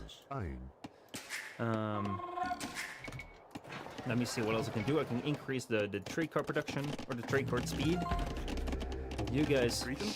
should probably go ahead and build yourselves another lumber camp over here. Bolden. And then we're gonna go here. We're gonna keep on making archers. We're gonna improve our archer armor. I want to make a university as well. So where can I best make that? I think right Ready. here. Actually, I can make a TC over here. Bolden. Mandatum. But before that, I want to make a university there. Bolden. Greeting. So you build that, you build that. In the meantime, I'm being attacked right there by something. Let's see here. I want to see in the castles, like, what can I produce? Let's see. You can go and work over there. Yay. You can go and work over there on the stone. Now I have my Mandatum. archers here. Let's see. Go and build a lumber camp over there. Go be useful. All right. So I have my trash archers over here. I'm just kind of wondering, like, what is smart. Right here, I kind of want to go mangonels, I think. Let's build those. And in the meantime, like, once I'm up to imp, I will probably go and make myself some. Oh, right. You guys have run out of stone. Correct. Greetings. Correct. You guys go find the other stone, please. Or is there more stone? I don't think so. You guys go work over them. Ready. You go and get to work over there. All right, imp is coming in. So then right now we're gonna go here to our army. I'm gonna go and on my castles, increase conscription. I'm gonna, let's see. I want to increase my foot archer range. All right, you guys go over there and be on defensive stand. You guys be control group number 2, be on defensive stand. I don't know what he's gonna be using for me. I don't know what I can expect, but I'm gonna go make some trebs. I want to increase my archers, and I also want to have some stables. I want to have some trash units, basically, which means that I want some of you guys to go forward. You can go and build me some stables, and we're gonna go into scouts to be our, to basically be our absorption unit. They will absorb all the like counters. No, don't attack! What the fuck are you doing? Oh no, we gave it away. We might have given it away. Man, I really have to worry. I really have to hurry up on this. Shit. Yay. Ready. Equilum. Right, you guys, you keep making houses. Keep building those houses. In the meantime, I need to keep on making villagers. Keep on making villagers at all times, I believe. You stay there. Right, I believe I have enough mangonels right now. I have bracer. I have. Do I already have the university? Yes, I do. I can increase ballistics. I can get that one. I can get myself some good units. I have trebs. I want to have at least 4 trebs. And I also want to have my Ready. Pull them. my power thing coming in. Market. Let's build a little bit more. Get a little bit more gold units here. On the stables, we're gonna go get the text there, Greet them. and you guys can go and build it yourselves. Oh yeah, you guys can go and work on there. Yay, shopper. They're attacking over there. Whoa, they really went hard into. They really went hard into that. All right, so. Oh man, I need to get more gold. I need to get more gold. Can I sell something? Can I sell something? Can I sell some wood? It doesn't really do much. It doesn't really do as much as I'd hoped. Right, so we need to attack. Purple is attacking right now. Yay. So you guys, what do we need? What do we need? We need gold. We need gold. We need gold. All right. Where am I being attacked right now? Pull them. Hold on. There was an attack happening. Right there.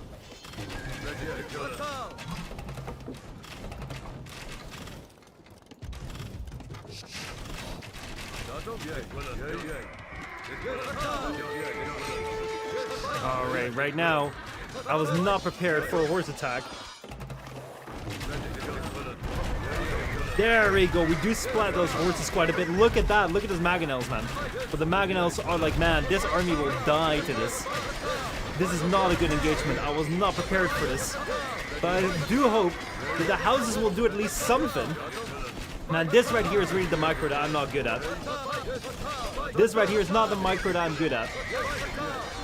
I was not prepared to deal with this.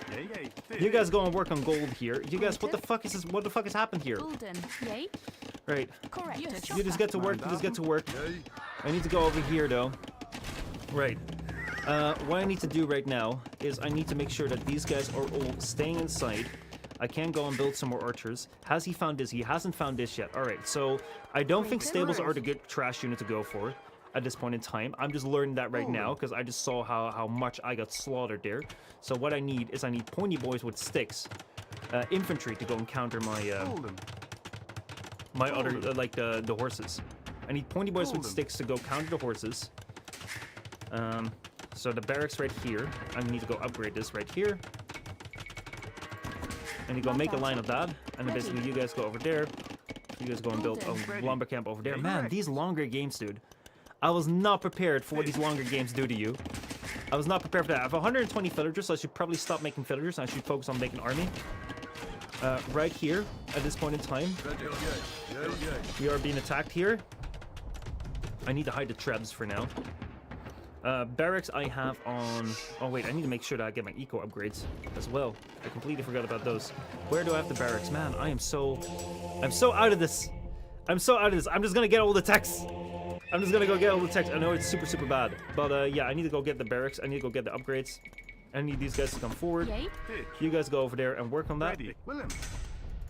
And we need to go build up our forces. I'm glad that they didn't push through. You just go there and just do something there. Let's have these villagers work. I don't need to build something more on the TCs. Oh man, oh man, oh man, oh man, oh man. This is intense. I did not need this stack. I wanted to have these stacks right there. Blast damage on the castles, and I also wanted to have extra damage on my what is it? All my archers, because we're gonna go archers. We have the trebs. I'm just gonna go trebs for our siege unit. I'm gonna go archers for our attack unit. Because I don't think, yeah, I don't think I want to go upgrade my what is it called? My siege line. I think that I want to just go trebs for siege. So trebs for siege, I will have. Where do I have all the trebs? I have all the trebs right here. The trebs will go over there on the control group 3. We're gonna have these guys. I want to make more of those. This will be my trash unit. This right here will be all control group 2. I don't have as much in my houses right now, so I just need to see with what I have. Just need to make as much as I can. This will be control group 2. This right here will be control group 1. And then once these guys are all ready, we're gonna have to go and attack. Yep, they're ready for an attack as well. So let's go and move out. Everyone is going to be on defensive stand. Alright, so let's see. Where's this castle? Alright, this castle is right there. Don't attack this yet. Don't attack just yet. Don't let him know. Don't let him know. Right, we're ready to go. I'm gonna go for his castle with the trips. Goddamn, best game ever, Fiorin says. Man, it is really, really intense this. I've never played a team game before. So I am I'm quite shocked here. I'm kind of out of my league. But we're gonna take down the castle. We're gonna see whether this push is gonna happen. Or this push will help. In the meantime, whoa, Red is just assigned! That was Alba's Dumbledore! Dumbledore has just assigned. Nice. GG. Are they all GGing right now? Was this the big push that did it? I don't know whether that was just... I can't use free right now, because what I have with my... Like, I have Warwolf at this point in time, and what Warwolf does is it gives me extra power, basically. In the meantime, I need to keep on making. I need to keep on producing. Alright. And to make sure that I keep on producing everything. I think that red is the only one. Oh, but yellow is still in the game. Yellow is still in the game. That means that we have to go to yellow right now. So let's go over to yellow. Man, this just happened all at once. I'm so sorry that my entire commentary has just been me kind of being surprised by everything. But that's just literally how I feel right now. Like, I'm just like, I don't know what the hell's happening. I don't know what the hell's happening. Something's going on right now. But yeah, basically, I want to make sure that my trip's going through here. Oh, shoot. We're being attacked here. We're being attacked by yellow. Alright. In the meantime, I need to go make sure that I have all my reinforcements coming in as well. Man, it's so easy. Like, I'm just realizing right now, it is so easy to lose track of what is going on. Like, right now, I've not been looking at my eco at all. Because, like, we're kind of winning. But this right here, like, I'm just realizing, like, how hard this is. I'm just realizing how hard it is, especially in such a team game, where everyone is doing different things. To just, like, kind of keep track of it all. Keep going, brings back child memories. Yeah, right now, we are winning. But, I don't know the text well enough to know what I should get from my university. Like right now, I know heated shot is worthless. I know I'm gonna take down that castle right now. So I can send the pointy boys right there to the things, and I think that we're getting yellow right now. But what I think yellow might have, yeah, I think that yellow is just AFK right now. I think that yellow may not even be at his PC. So yellow is kind of like we're just gonna have to finish him off. I think yellow went AFK. So yeah, right now the problem that we're facing at this point in time is that yellow went AFK, which means that basically at this point in time we're just kind of waiting to kill all of his units, and now we've won. Yay! Oh my god, man. Oh my god, I won my first team game! I won my first team game! I don't even know how I did! I never got attacked. I didn't know what happened to half the map, but I won my first team game, guys! Holy shit, maybe it's time servers up. Bring it down. I want to see what they were up to. Oh my god! Oh my god! Oh, I want to do this more. I want to do this more. I want to do this more. Holy shit. Holy shit. Holy shit. Sorry for the big release right now, but I was like, oh, this was insane. So, this right here was yellow's base.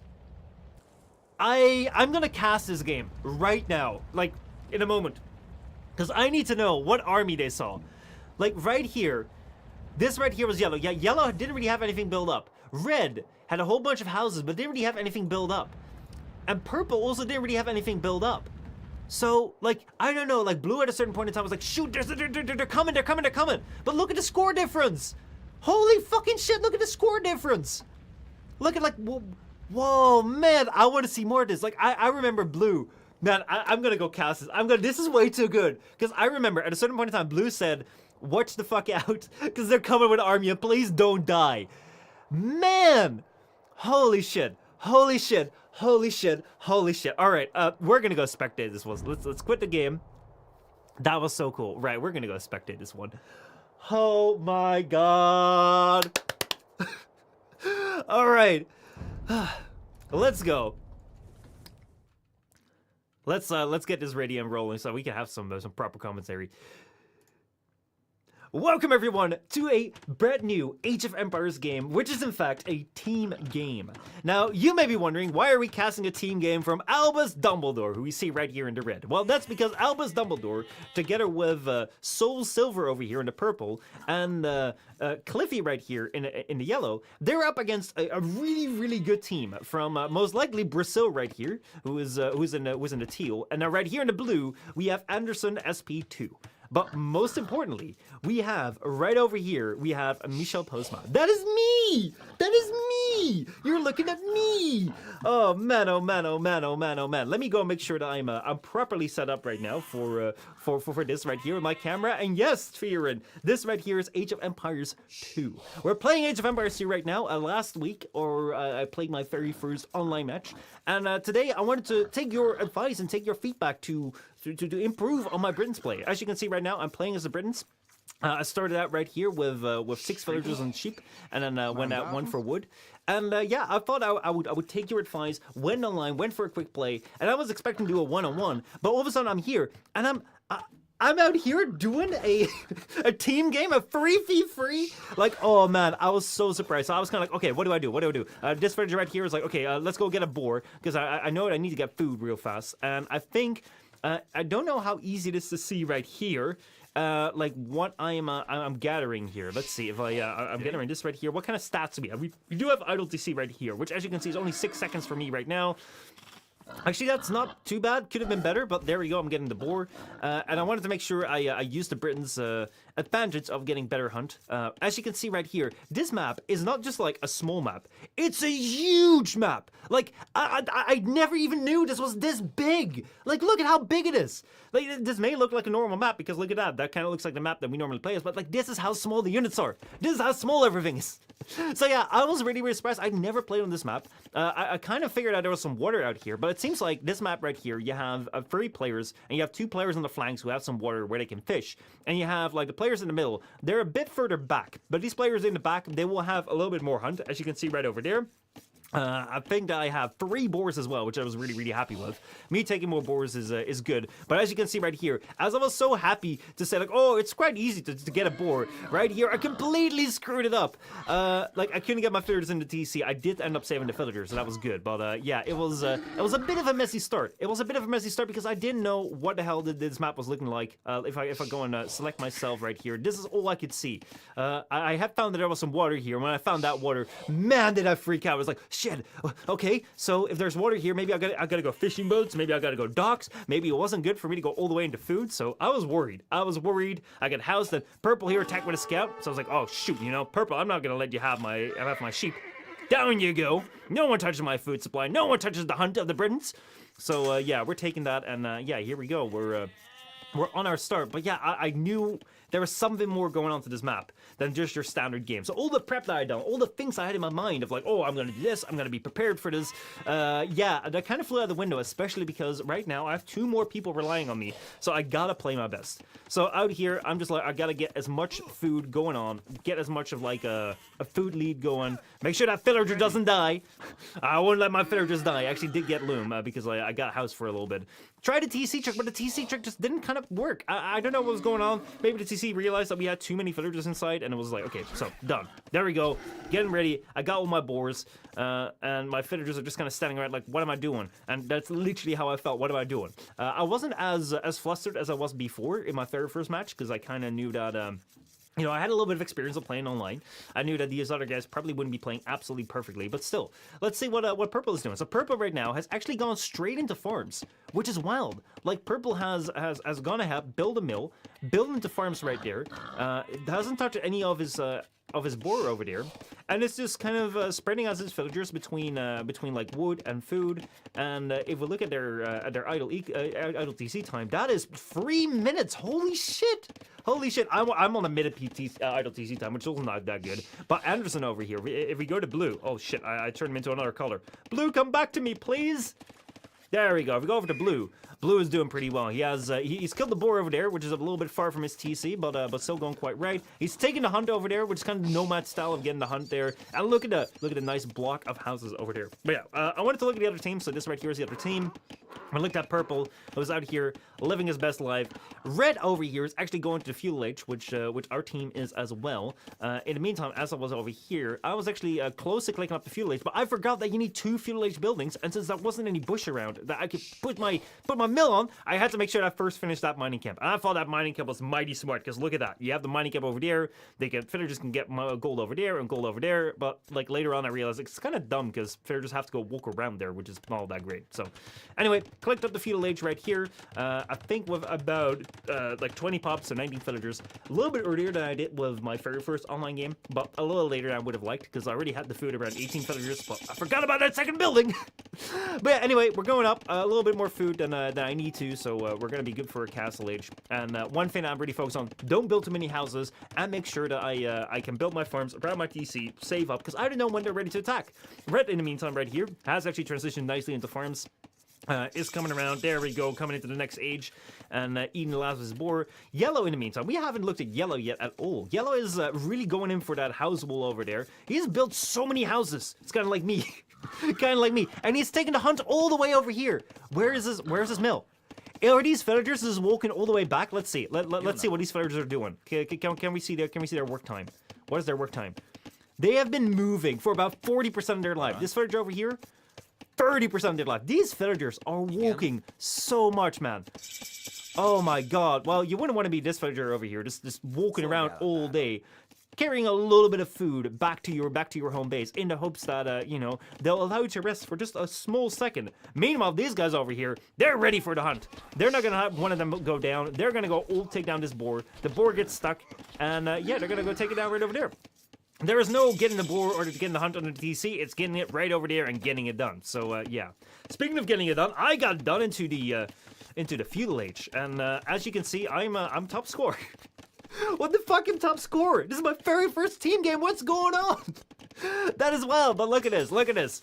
We have over here. We have the blacksmith coming in, so I can get my technologies. I'm getting my eco upgrades. Oh no, that's blue. Did I get my eco upgrades? I don't think I did. Oh my god, I shouldn't be saying I did get that. But yeah, right, look at this. I'm walling. I'm not putting houses down.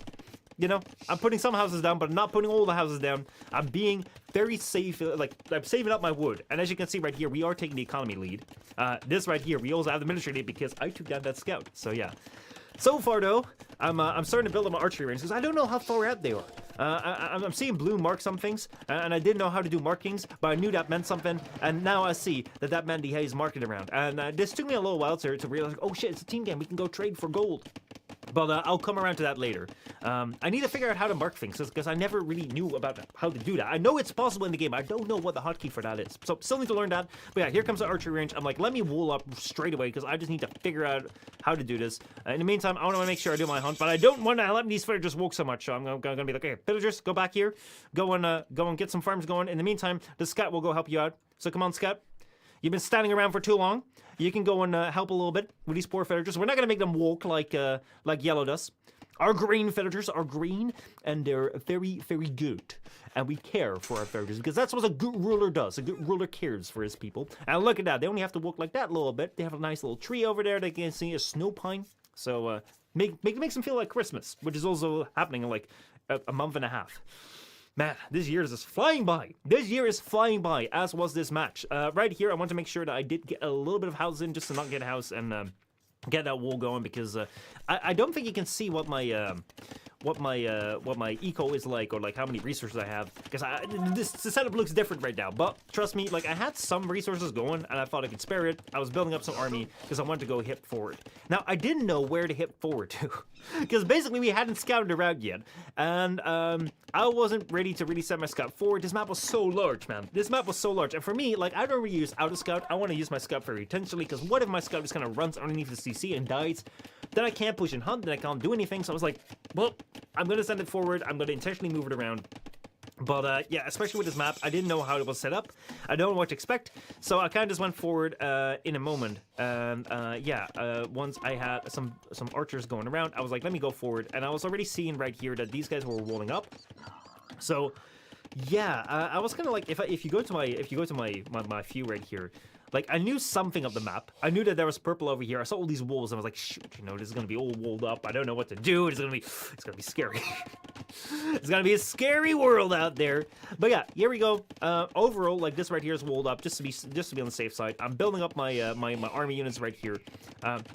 And yeah, it's time to go forward. It is time to go forward because I want to do a little bit of damage. That's what you guys said. It's like once you have an army, I want to get his army out faster, actually. It took me a little bit longer than I would have liked, but I was like, let me get some army, let me get a little bit of damage in if I can. And we'll see. Maybe we can get it past the wolves.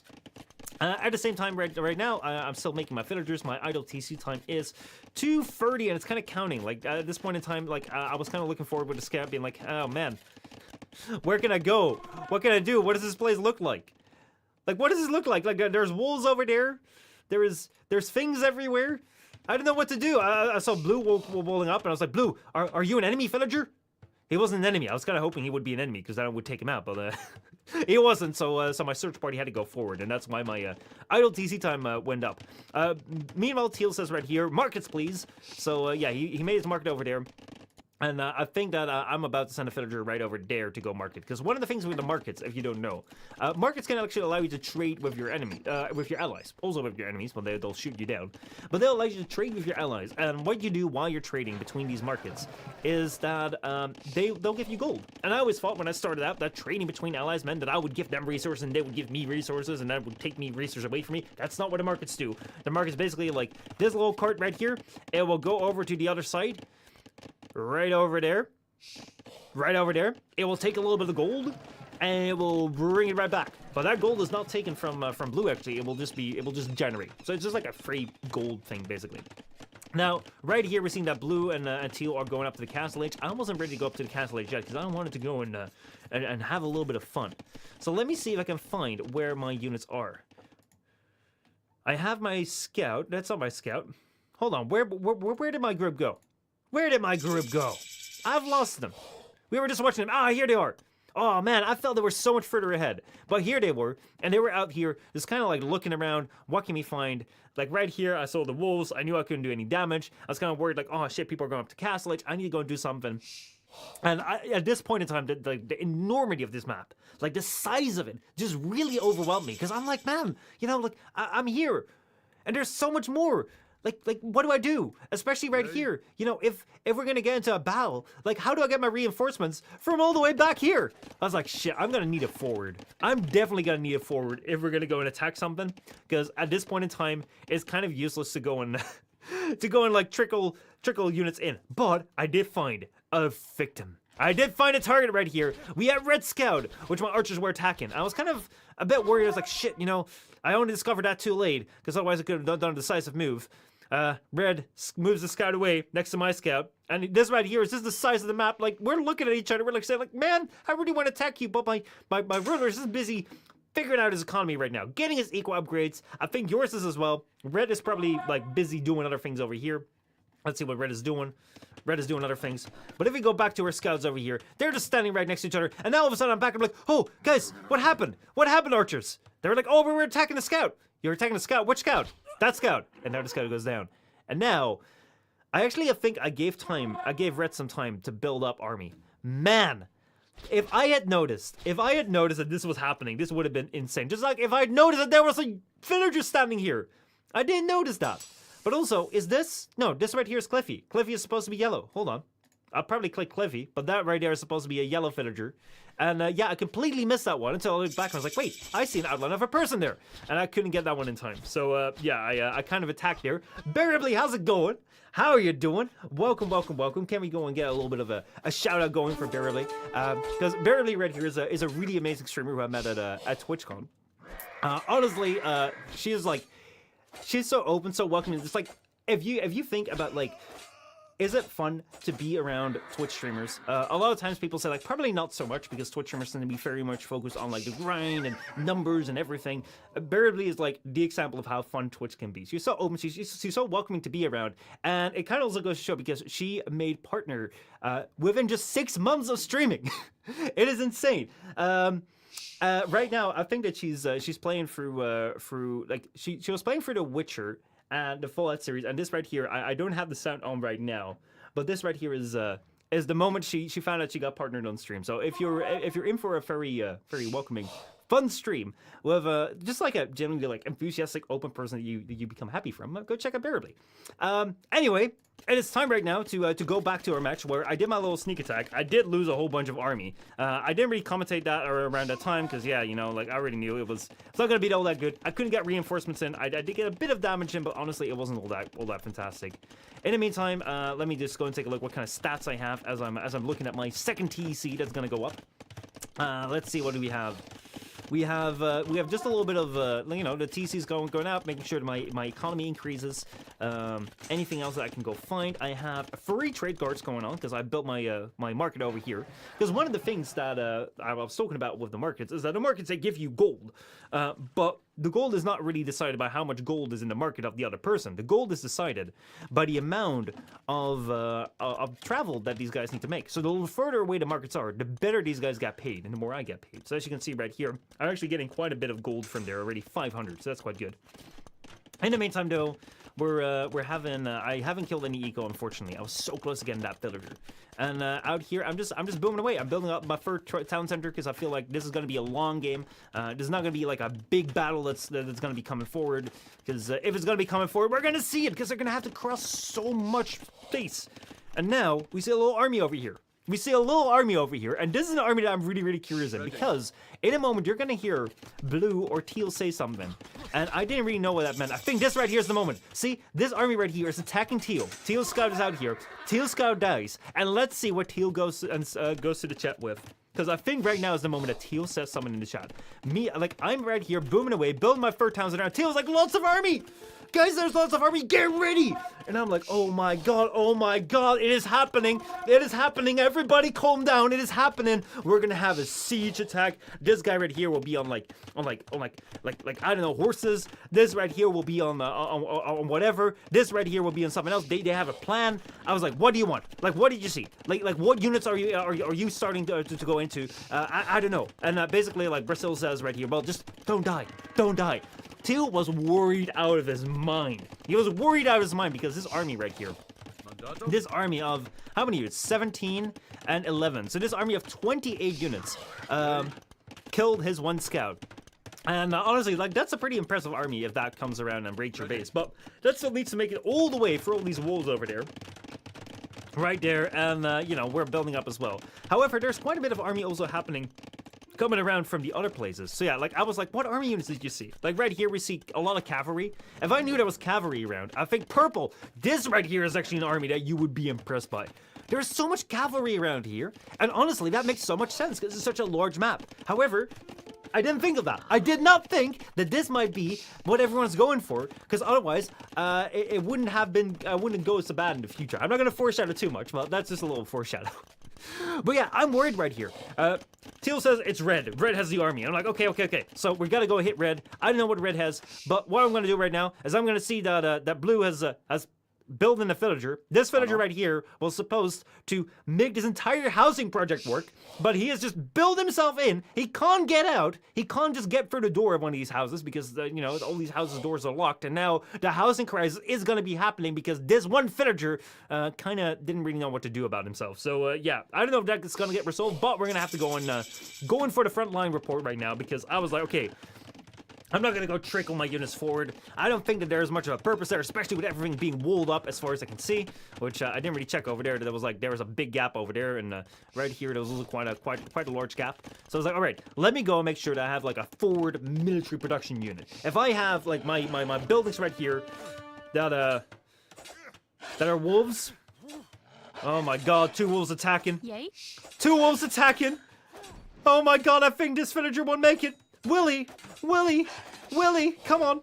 Yes, he did. Oh my god, everyone survived. That's good.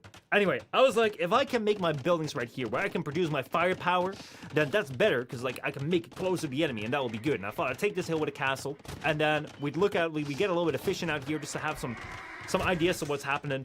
And in the meantime, right here, teal and purple are in an attack and there's a whole bunch of horses around.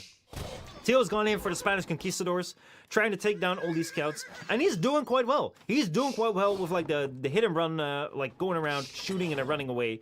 And yeah, he's done quite well. I wasn't really prepared for that. I was still building up here, so I was glad that they kind of avoided my little area. Now, I was like, let me make sure I have a castle like provides protection, my villagers can go in there, and also my like it shoots arrows to go and like attack some of the units that come by. In the meantime, right, I'm right over here. My eco is decent. I have 84 villagers, I think. Yeah, I have 84 villagers. I'm still going to be making more. Like I think I capped out around 120. But yeah, as you can see right here, if we go to the market, I've also decided to go make a monk. He'll go get that relic, which will give me a little bit more gold. So I'm going to have all the gold in the world. And in the meantime, these two guys over here are just chopping away. Chopping away. Because I didn't want to send them all the way back, and these guys are just carting around. I'm saying that. I'm padding this out a little bit more because I want you guys to know like what's here in the background. As now, the show in the front is going to happen. Because yeah, I'm out here building my castle for protections. I know blue is over here to provide me support, so I can go build my archery ranges over here. And I was ready to go into archers. Crossbow. Because the Britons, the civilization I'm playing, they're really, really good with their archers. They get some archer bonuses, they get more range, they get more attack. So I was like, I'm going to go into my unit that my civilization is good at because I don't know what the rest is making. Now, I could have known that everyone is into horses because, you know, that's more likely that people do that on a large map. I could have known, just looking back, by just reasoning like, what would I most likely go into if I wasn't such a large map? It would have been horses. But I did not know about that. No one had given me that intel. Luke, the two could have said, like, hey, man, I was finding the horses right here. But I didn't know about that. So I was like, all right, well, I'm just going to go right here forward. I'm going to go take the gold here. We're going to go full into archers. And I'll go and get some siege out here. I'm going to get some mangonels out here. What my thinking behind that was that I could use the archers to go, I'm going to fight forward. And then use my siege to go and break some buildings that might get in my way before I get to Imperial Age. But actually, Imperial Age is actually coming along. And then I could go make trips. So actually, the siege idea wasn't really all that smart. Looking back, it wasn't really all that great, but it's gonna pay off a little bit. It's not gonna be as dumb as you may think. So yeah, right here I'm kind of building up. I'm making sure that I have some archers, I have some siege, and once I get into the Imperial Age, it's ready to start. I'm ready to start making traps. I'm ready to get the adventure going, getting a little battle going. In the meantime, we go and look at the back of the eco. I'm building a university, so I have my ballistics, which is going to be good for increasing my archer fire and also increasing my castle fire, because then it allows me to shoot at moving targets. And I'm also building up the next TC because I'm like, well, I need to keep my villager production going. My idle TC time has been 5 minutes, and it's counting. But over like 3 or like almost 4 DCs, like I don't think it's all too bad, especially if you look at the other players right there. I think it's quite decent. And if you look at the score right there, I'm not doing too bad. I was worried. I'm constantly worried. I'm one of the worst players, but it's actually doing quite good. I'm actually doing quite good. And right here I'm sitting. And yeah, I have my mangonels sitting around here. I'm having my archer sitting around here. I'm massing my units. And I'm just kind of waiting for like everything to kind of come in because I feel like I gotta go do a convincing push. If I push in with everything right at the get-go, maybe I can just take one down. Obviously, like what I've learned from the last time is that maybe you shouldn't go and wait around and should use your army run and have it stand around. But because I didn't really know what my teammates were doing, and I didn't really know what my mangonels were doing, they were just coming out and attacking this building right here, setting off alarm signals, letting Red know that I was here, and I was like, bad mangonel, why are you doing that? Why are you doing that? You ruined the whole plan! Because I wanted to make this a surprise. I want to overwhelm my force. I want to have an overwhelming force to attack Red and just, you know, take him out. Take out his TC, take down his buildings, and just go for it. Now Red knows what I'm up to, and he is actually coming forward to horses. He's like, I'm not going to let this happen. I'm going to come forward and, oh, shoot, someone built a wall here. Who built a wall? Oh, shoot, that was me. I built a wall here. All right, well, let us go and sit here, and let us just sit around here, and let us just keep in mind that, you know, that this will be our safe zone. He doesn't know, by the way, that this right here is all claimed by me. But he's just like, well, I'm good. I'm just going to sit here. We're going to be good. We don't need to know. As long as he doesn't cross the walls, that's fine. I was like, okay, I don't need to cross the walls. I'm all good. But maybe around this time was the time to get alerted purple, because purple out here has a pretty decent army. And purple is ready to push. Purple is ready to push because Teal has just taken down the castle with the trebs. And at this point in time, Teal was marking this on the map. He's like, yeah, I'm being attacked right now. I was like, oh shit, oh shit, oh shit. Something's happening. Something's happening. And there's horses. What do we do against horses? I was like, I got archers. Archers are not good against horses because horses can just run up to them. I got Mangonels, siege. There was no good against horses because the horses can just walk up to him. I was like, oh my, that's kind of bad. Let's hope he doesn't run towards me. Let's hope he doesn't run towards me. Oh my god, he ran towards me. Basically, my worst fear came to be. My villagers here got killed. Actually, this one kind of got away. Is this one gonna get away? This one's gonna get away because she wedged herself in between the wood line. And no, that is wild. That is wild. All right, but these guys are not going to get away. As I said, archers against horses are not that great, especially when I'm not good at my micro right here because I was doing so many things, but I was like, man. Actually, we got to go back. We got to go back because I want to show this properly. I was too much focused on this right here. So yeah, I was seeing these horses come in. I was like, man, archers are really bad against this. Let me try and micro this. Let me try and like move them away. But like that wasn't really working. I was like, okay, my last is a chance. I know everything's gonna die, but I'm gonna send these Mangonels. I'm just gonna throw rocks at the horses. And look at this. Look at this. Look at the carnage.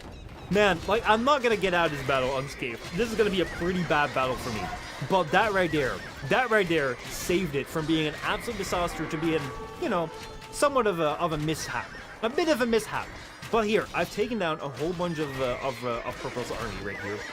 He is gonna get away victorious though, and I think that he saw right here is like, yeah, you know, I've killed some things, but my mass right there, the mass that he had, and actually, this went way better than I expected. Actually, he didn't kill my archers, and he actually dies. I think I can say that I won this one. As bad as this was, I did win this one, but I knew that I needed to change something. I knew I needed to change something up. I was like, man, we can't survive another one like that. We need to go into a unit that counters the horses. So I went ahead and built my barracks so I can build the pointy boys, the guys with the sticks. And the pointy boys are able to hold them off a little bit better. So yeah, I was like, shit, I'm gonna have to go rebuild my archers again. The siege all died, but hey, you know, the siege is not gonna work because right now I have my long range right here. So these will be my range units. These right here will be my little siege units to break buildings, and then right here I'll have my protection. Right now there's some attacks going on right here. And Barably is in chat. I think you can type now. Yes, welcome in chat. It's good to see you. Yay! Hi Michelle. Welcome to the stream. It's so good to have you here on the stream. One of the things which is kind of unfortunate that I've realized ever since I've learned about other continents is that time zones exist. And one of the things that was amazing about going to TwitchCon San Diego was being able to talk and meet with a whole bunch of people who streamed over in America, which is a completely different time zone than Europe when I am in. And back then I could watch Barably streams, but now I have a hard time watching your streams because you know, like it's midnight for me. It is midnight for me, so I have to do it with the funds. But yeah, it's always awesome to see you stream, and welcome to my stream. I hope it's not too early for you right now, but yeah, right here. I didn't really know that Teal was doing such a massive attack right here. Teal actually took down Purple's town center and did a massive blow here. I didn't know that was happening because meanwhile I was out here getting ready to do the attack. I saw that Blue was preparing. Meanwhile, I didn't really know anything of this was going on because they weren't really telling me anything. And these attack sounds, I didn't hear. So I was like, I'm gonna have to rebuild. I'm gonna have to go rebuild. So I was rebuilding right here my new units. My new units were gonna be right here, archers. They were gonna be the main attack force. Then right here we're gonna have the pointy boys. They were gonna be the main defense force. If the horses come in, they can protect. And then this right here was gonna be the good part. This right here, we're going to be the units that will take down the buildings, and the most important buildings to take down are, of course, the castles, because the castles really lock down an area. If you can take them down, that's good. And then next time I want to take down the TC, because if you can take that down, then the villagers can't be made, the villagers can't put resources in there, and they're kind of just like out there, dying. So those are the main buildings that you want to go for, and Trebuchet is so good for that. So I was amassing units, while meanwhile, Teal was just taking out Purple. Purple was out of this game, basically. Man, look at these villagers standing around being like, yep, we don't know what to do. We have no idea what to do. Basically, all the town command right here was in the city. And the city is just like a couple of trebuchets right now, so I don't know what to do. I don't know what to do. They're just standing around here, and I'm just hoping that... Oh, no, they died. Oh no, they died. I was like, maybe they can still live, but they're gone. They are gone. Meanwhile, Blue is attacking here with the carts over there, and I'm like, all right, I'm ready to join in this battle. I'm all regrouped. We have group number 1 right here, the defense force. We have group number 2, the attack force, and then we have the Trebs. And oh man, for Red, this must have been a wild situation. He was already being attacked by Blue and holding quite decently. I mean, like, he had lost his force, but like Blue started the attack a while back, and now I come in. And bye-bye castle. We're not trickle trebbing right here. 5 trebs all at once should take this down. And there we go. Oh boy. Beverly says my toddler did just wake up, so I have to lurk, but I want to be here. Well, take care of your toddler, please. One thing I always say, real life always comes out the stream. But yeah, welcome. And I'm glad you're here lurking. And yeah, hope everything is good. Hope everything is okay. Better, even like about as good as this battle is going right here. Look at that. Red, by the way, is just kind of like sitting here like, yeah, this is not good. Albus Dumbledore resigns. He throws into GG. And at this point in time, I didn't know what was happening with Purple. I didn't know Purple resigned. I was like, okay, what's going on? Also, it seems like Anderson and Brasso right here, or maybe from Brazil, because they're not speaking English right here. They're not speaking the Queen's English. But yeah, it seems like they know each other. They're kind of quite well tuned into each other. And as you can see right here, I'm out here, well, just enjoying my my little stampede over here. Enjoying my victory, because I was like, well, if they GG'd, we have 2 people out of this game. This should be alright. But it wasn't. Because Cliffy was still hanging on. Cliffy right here in the yellow. Hold on. Yellow was still hanging on. So, yeah, we had to make sure to tell him that this game was actually lost. So, I was like, well, let me go send my units out here. He was following right here with his archers. And I was like, shoot. Following with his archers. I can't have that. Man, listen. You're my archers, or your archers. There we go. My archers are the better archers, because I'm Britain's, and I got them all upgraded. And yeah, I think Yellow just wanted to go to Imperial Age, maybe see if he could hold out. He already infested the resort into going to an Imperial Age. He was trying to go for that. But yeah, I just realized, like, yeah, man, this is, it's not going to be good. We're going to have to just take care of the business that needs to be taken care of. He's sending his villagers out to fight, and villagers are not good fighters. Villagers are not the greatest fighters. And yeah, basically, this battle is going to be over soon, as the trebuchets come in. They come in to take down the castle. The town bell has been rung. Everyone gets to safety. Get to safety. As long as there may be some safety, because that safety is going to be soon gone. In a 3, in a 2, in a 1. Man, I can hardly wait. Let's just go in before the castle falls. And the castle does fall. And the Trebs come in to save the day. Teal, meanwhile, takes out a TC, and there is nothing that Yellow can do. So I think it's about time that Yellow is going to call the GG. But he doesn't. He's still out here, trying to cling on to some hope. So that means that we're going to have to take down every single one of his units before the game actually just takes him out entirely. So that's what we're doing here. Going around, and I think that Yellow has actually, does actually come back. Like, I thought he was AFK, like, that's what I said. I think Yellow went AFK, but I do believe that he comes back at a certain point in time, unless we kill everything, but I don't think so. I think that, let's see. He has 7 units, 10, 8, 7, 7, 7. And yeah, I think he did resign. Or 0, right here. I don't know. But anyway, we won. We won this very first game, and I was amazed. I was absolutely amazed. Yeah, so that took me by surprise, but during the entire game I was just flustered as fuck. So I wasn't really ready to really go out there and really bring you this entered. So yeah, I was just like over the moon. But during the game itself, I really wasn't all there. Like, I was super focused on this map because I didn't really know anything about this map. I didn't know anything about this map at all. It was so big. Like, the scale of this was so surprising to me that I couldn't say anything. I didn't really know. I couldn't really give good commentary. I hope it was somewhat fun to watch. But yeah, I was very, very worried. I was kind of lagging behind, even though right here I did get top score. How did I manage to get top score in my very first team game? That is insane. But yeah, I felt that keeping the production going was quite decent, even though my TC time later on looked quite bad. But that was also because I had 4 TCs, and at a certain point in time, I decided to stop making villagers. Because at a certain point in time, you just gotta stop. So right here we have score, which is not all that interesting. I want to go to economy over here, because what you can see right here is we start out with economy, and look at that economy flying. What the hell? What is this? What is this? Look at this. Look at green. Green is me. Can you believe it? If we look at the resources collected, 75,000 resources. I have more resources collected than like two of the opponent players combined. Like I can take all three of them, and we be somewhat like they'd have just like slightly more resources. But that's insane. Like I'm quite proud of that. I have more wood collected than anyone, even though wood collection is actually quite easy. My trade profit was actually quite decent. Blue never traded, which I was really surprised by. But yeah, food and gold was on blue. But yeah, I was pretty close there. And yeah, if we go to technologies, I was quite behind in technologies. Like one of the things that I kind of struggle with is like the later stage technologies. I don't know if they got all the technologies. Let's see, how many did they get? They got like 51%, 60. Oh no, this exploration. Oh okay, no. I thought it was technology, but it's exploration. Yeah, I kind of relied on their exploration. But yeah, if we go to society, right here, as you can see.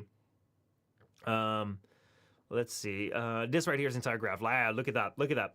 I think that we can kind of keep track right here. We were already taking such a big lead at the start by keeping our TCs going. As you can see, 15, 14, 13 versus 13, 10, 12. So we were taking an equal lead right at the start. And now it expanded. Like, holy shoot. 24 to 20. And, like, I think that right there was especially because, oh, no, that's all villagers. That's not just fishing ships. Like, look at that. Look at that going. Man. And APM right here. The APM is basically like how many actions can you take a minute, like that are very effective. What the hell happened here? What the hell happened here? That's insane. Here it was like super active at a certain point in time. But yeah, I'm kind of surprised that like I'm one of the highest lines up. I feel like I'm hardly doing anything. I feel like I'm very slow right now, especially because this was a game that I didn't really know what I was playing. I didn't really know what the hell I was doing. I was kind of like looking around more than I was actually like being effective. So yeah, overall a very surprising game. And yeah, I won my first team game. I won my very first team game, which I have to admit, I do have to say, I wouldn't have won if it wasn't for your amazing feedback from like the previous games. Because this right here, I was so out of my element with like the teammates, the large map, like not knowing what the hell to do with a weird start with no berries. That just having that little extra of like, hey, keep on producing villagers. Make sure that you like you go in like you don't trickle your units, and go in for the very first like quick archer play. So I went out with like the little scout units. I also don't build as many houses right at the start. That really helped me. So yeah, thank you guys so much for watching this. I hope you guys enjoyed it. If you have more feedback and ideas as to how I can improve, especially in team games, let me know. I really enjoyed this. I would love to play with people where I can like talk to more quickly. Like I was kind of slow in the chat. I wasn't good in chat. I'll admit. But I would love to like actually coordinate with people. Like, hey, you know, like what are they playing? Oh, they're playing horses. Oh, they're going like pony boys, and you know, oh man, this was cool. This is really cool. So yeah, that was my very first team game, which I'm just over the moon about. Oh boy, that is insane. Oh man. So yeah. Wait, hold on. Do I have what the hell? Your setting barely tells me that my settings have it so I can't talk until I follow for 10 minutes. Really? No way. I'm gonna go fix this right now. That is something that should not be the case. Hold on. Where do I change this? Because I can't like. That's so bad. I never thought that was the case. I never knew about that. Where do I fix this? Hold on. I'm gonna like this is really important to me because to me, chatting is one of the most important things on Twitch, and from streaming. So I didn't know about that. Let's see settings. Where do I change this?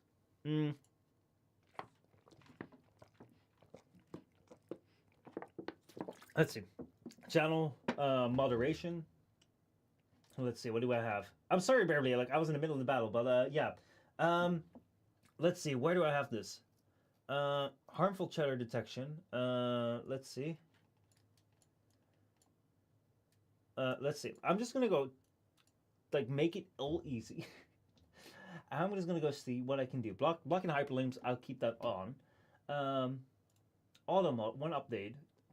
Let's see, no. What can I do? Like, how can I change this? Email verification off, phone verification off. On-band requests are on. Let's see, followers only mode. What? How was this on followers only mode?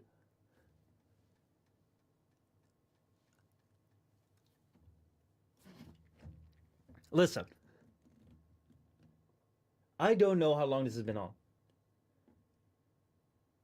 I don't know what happened here. I have not been in these settings of Twitch forever.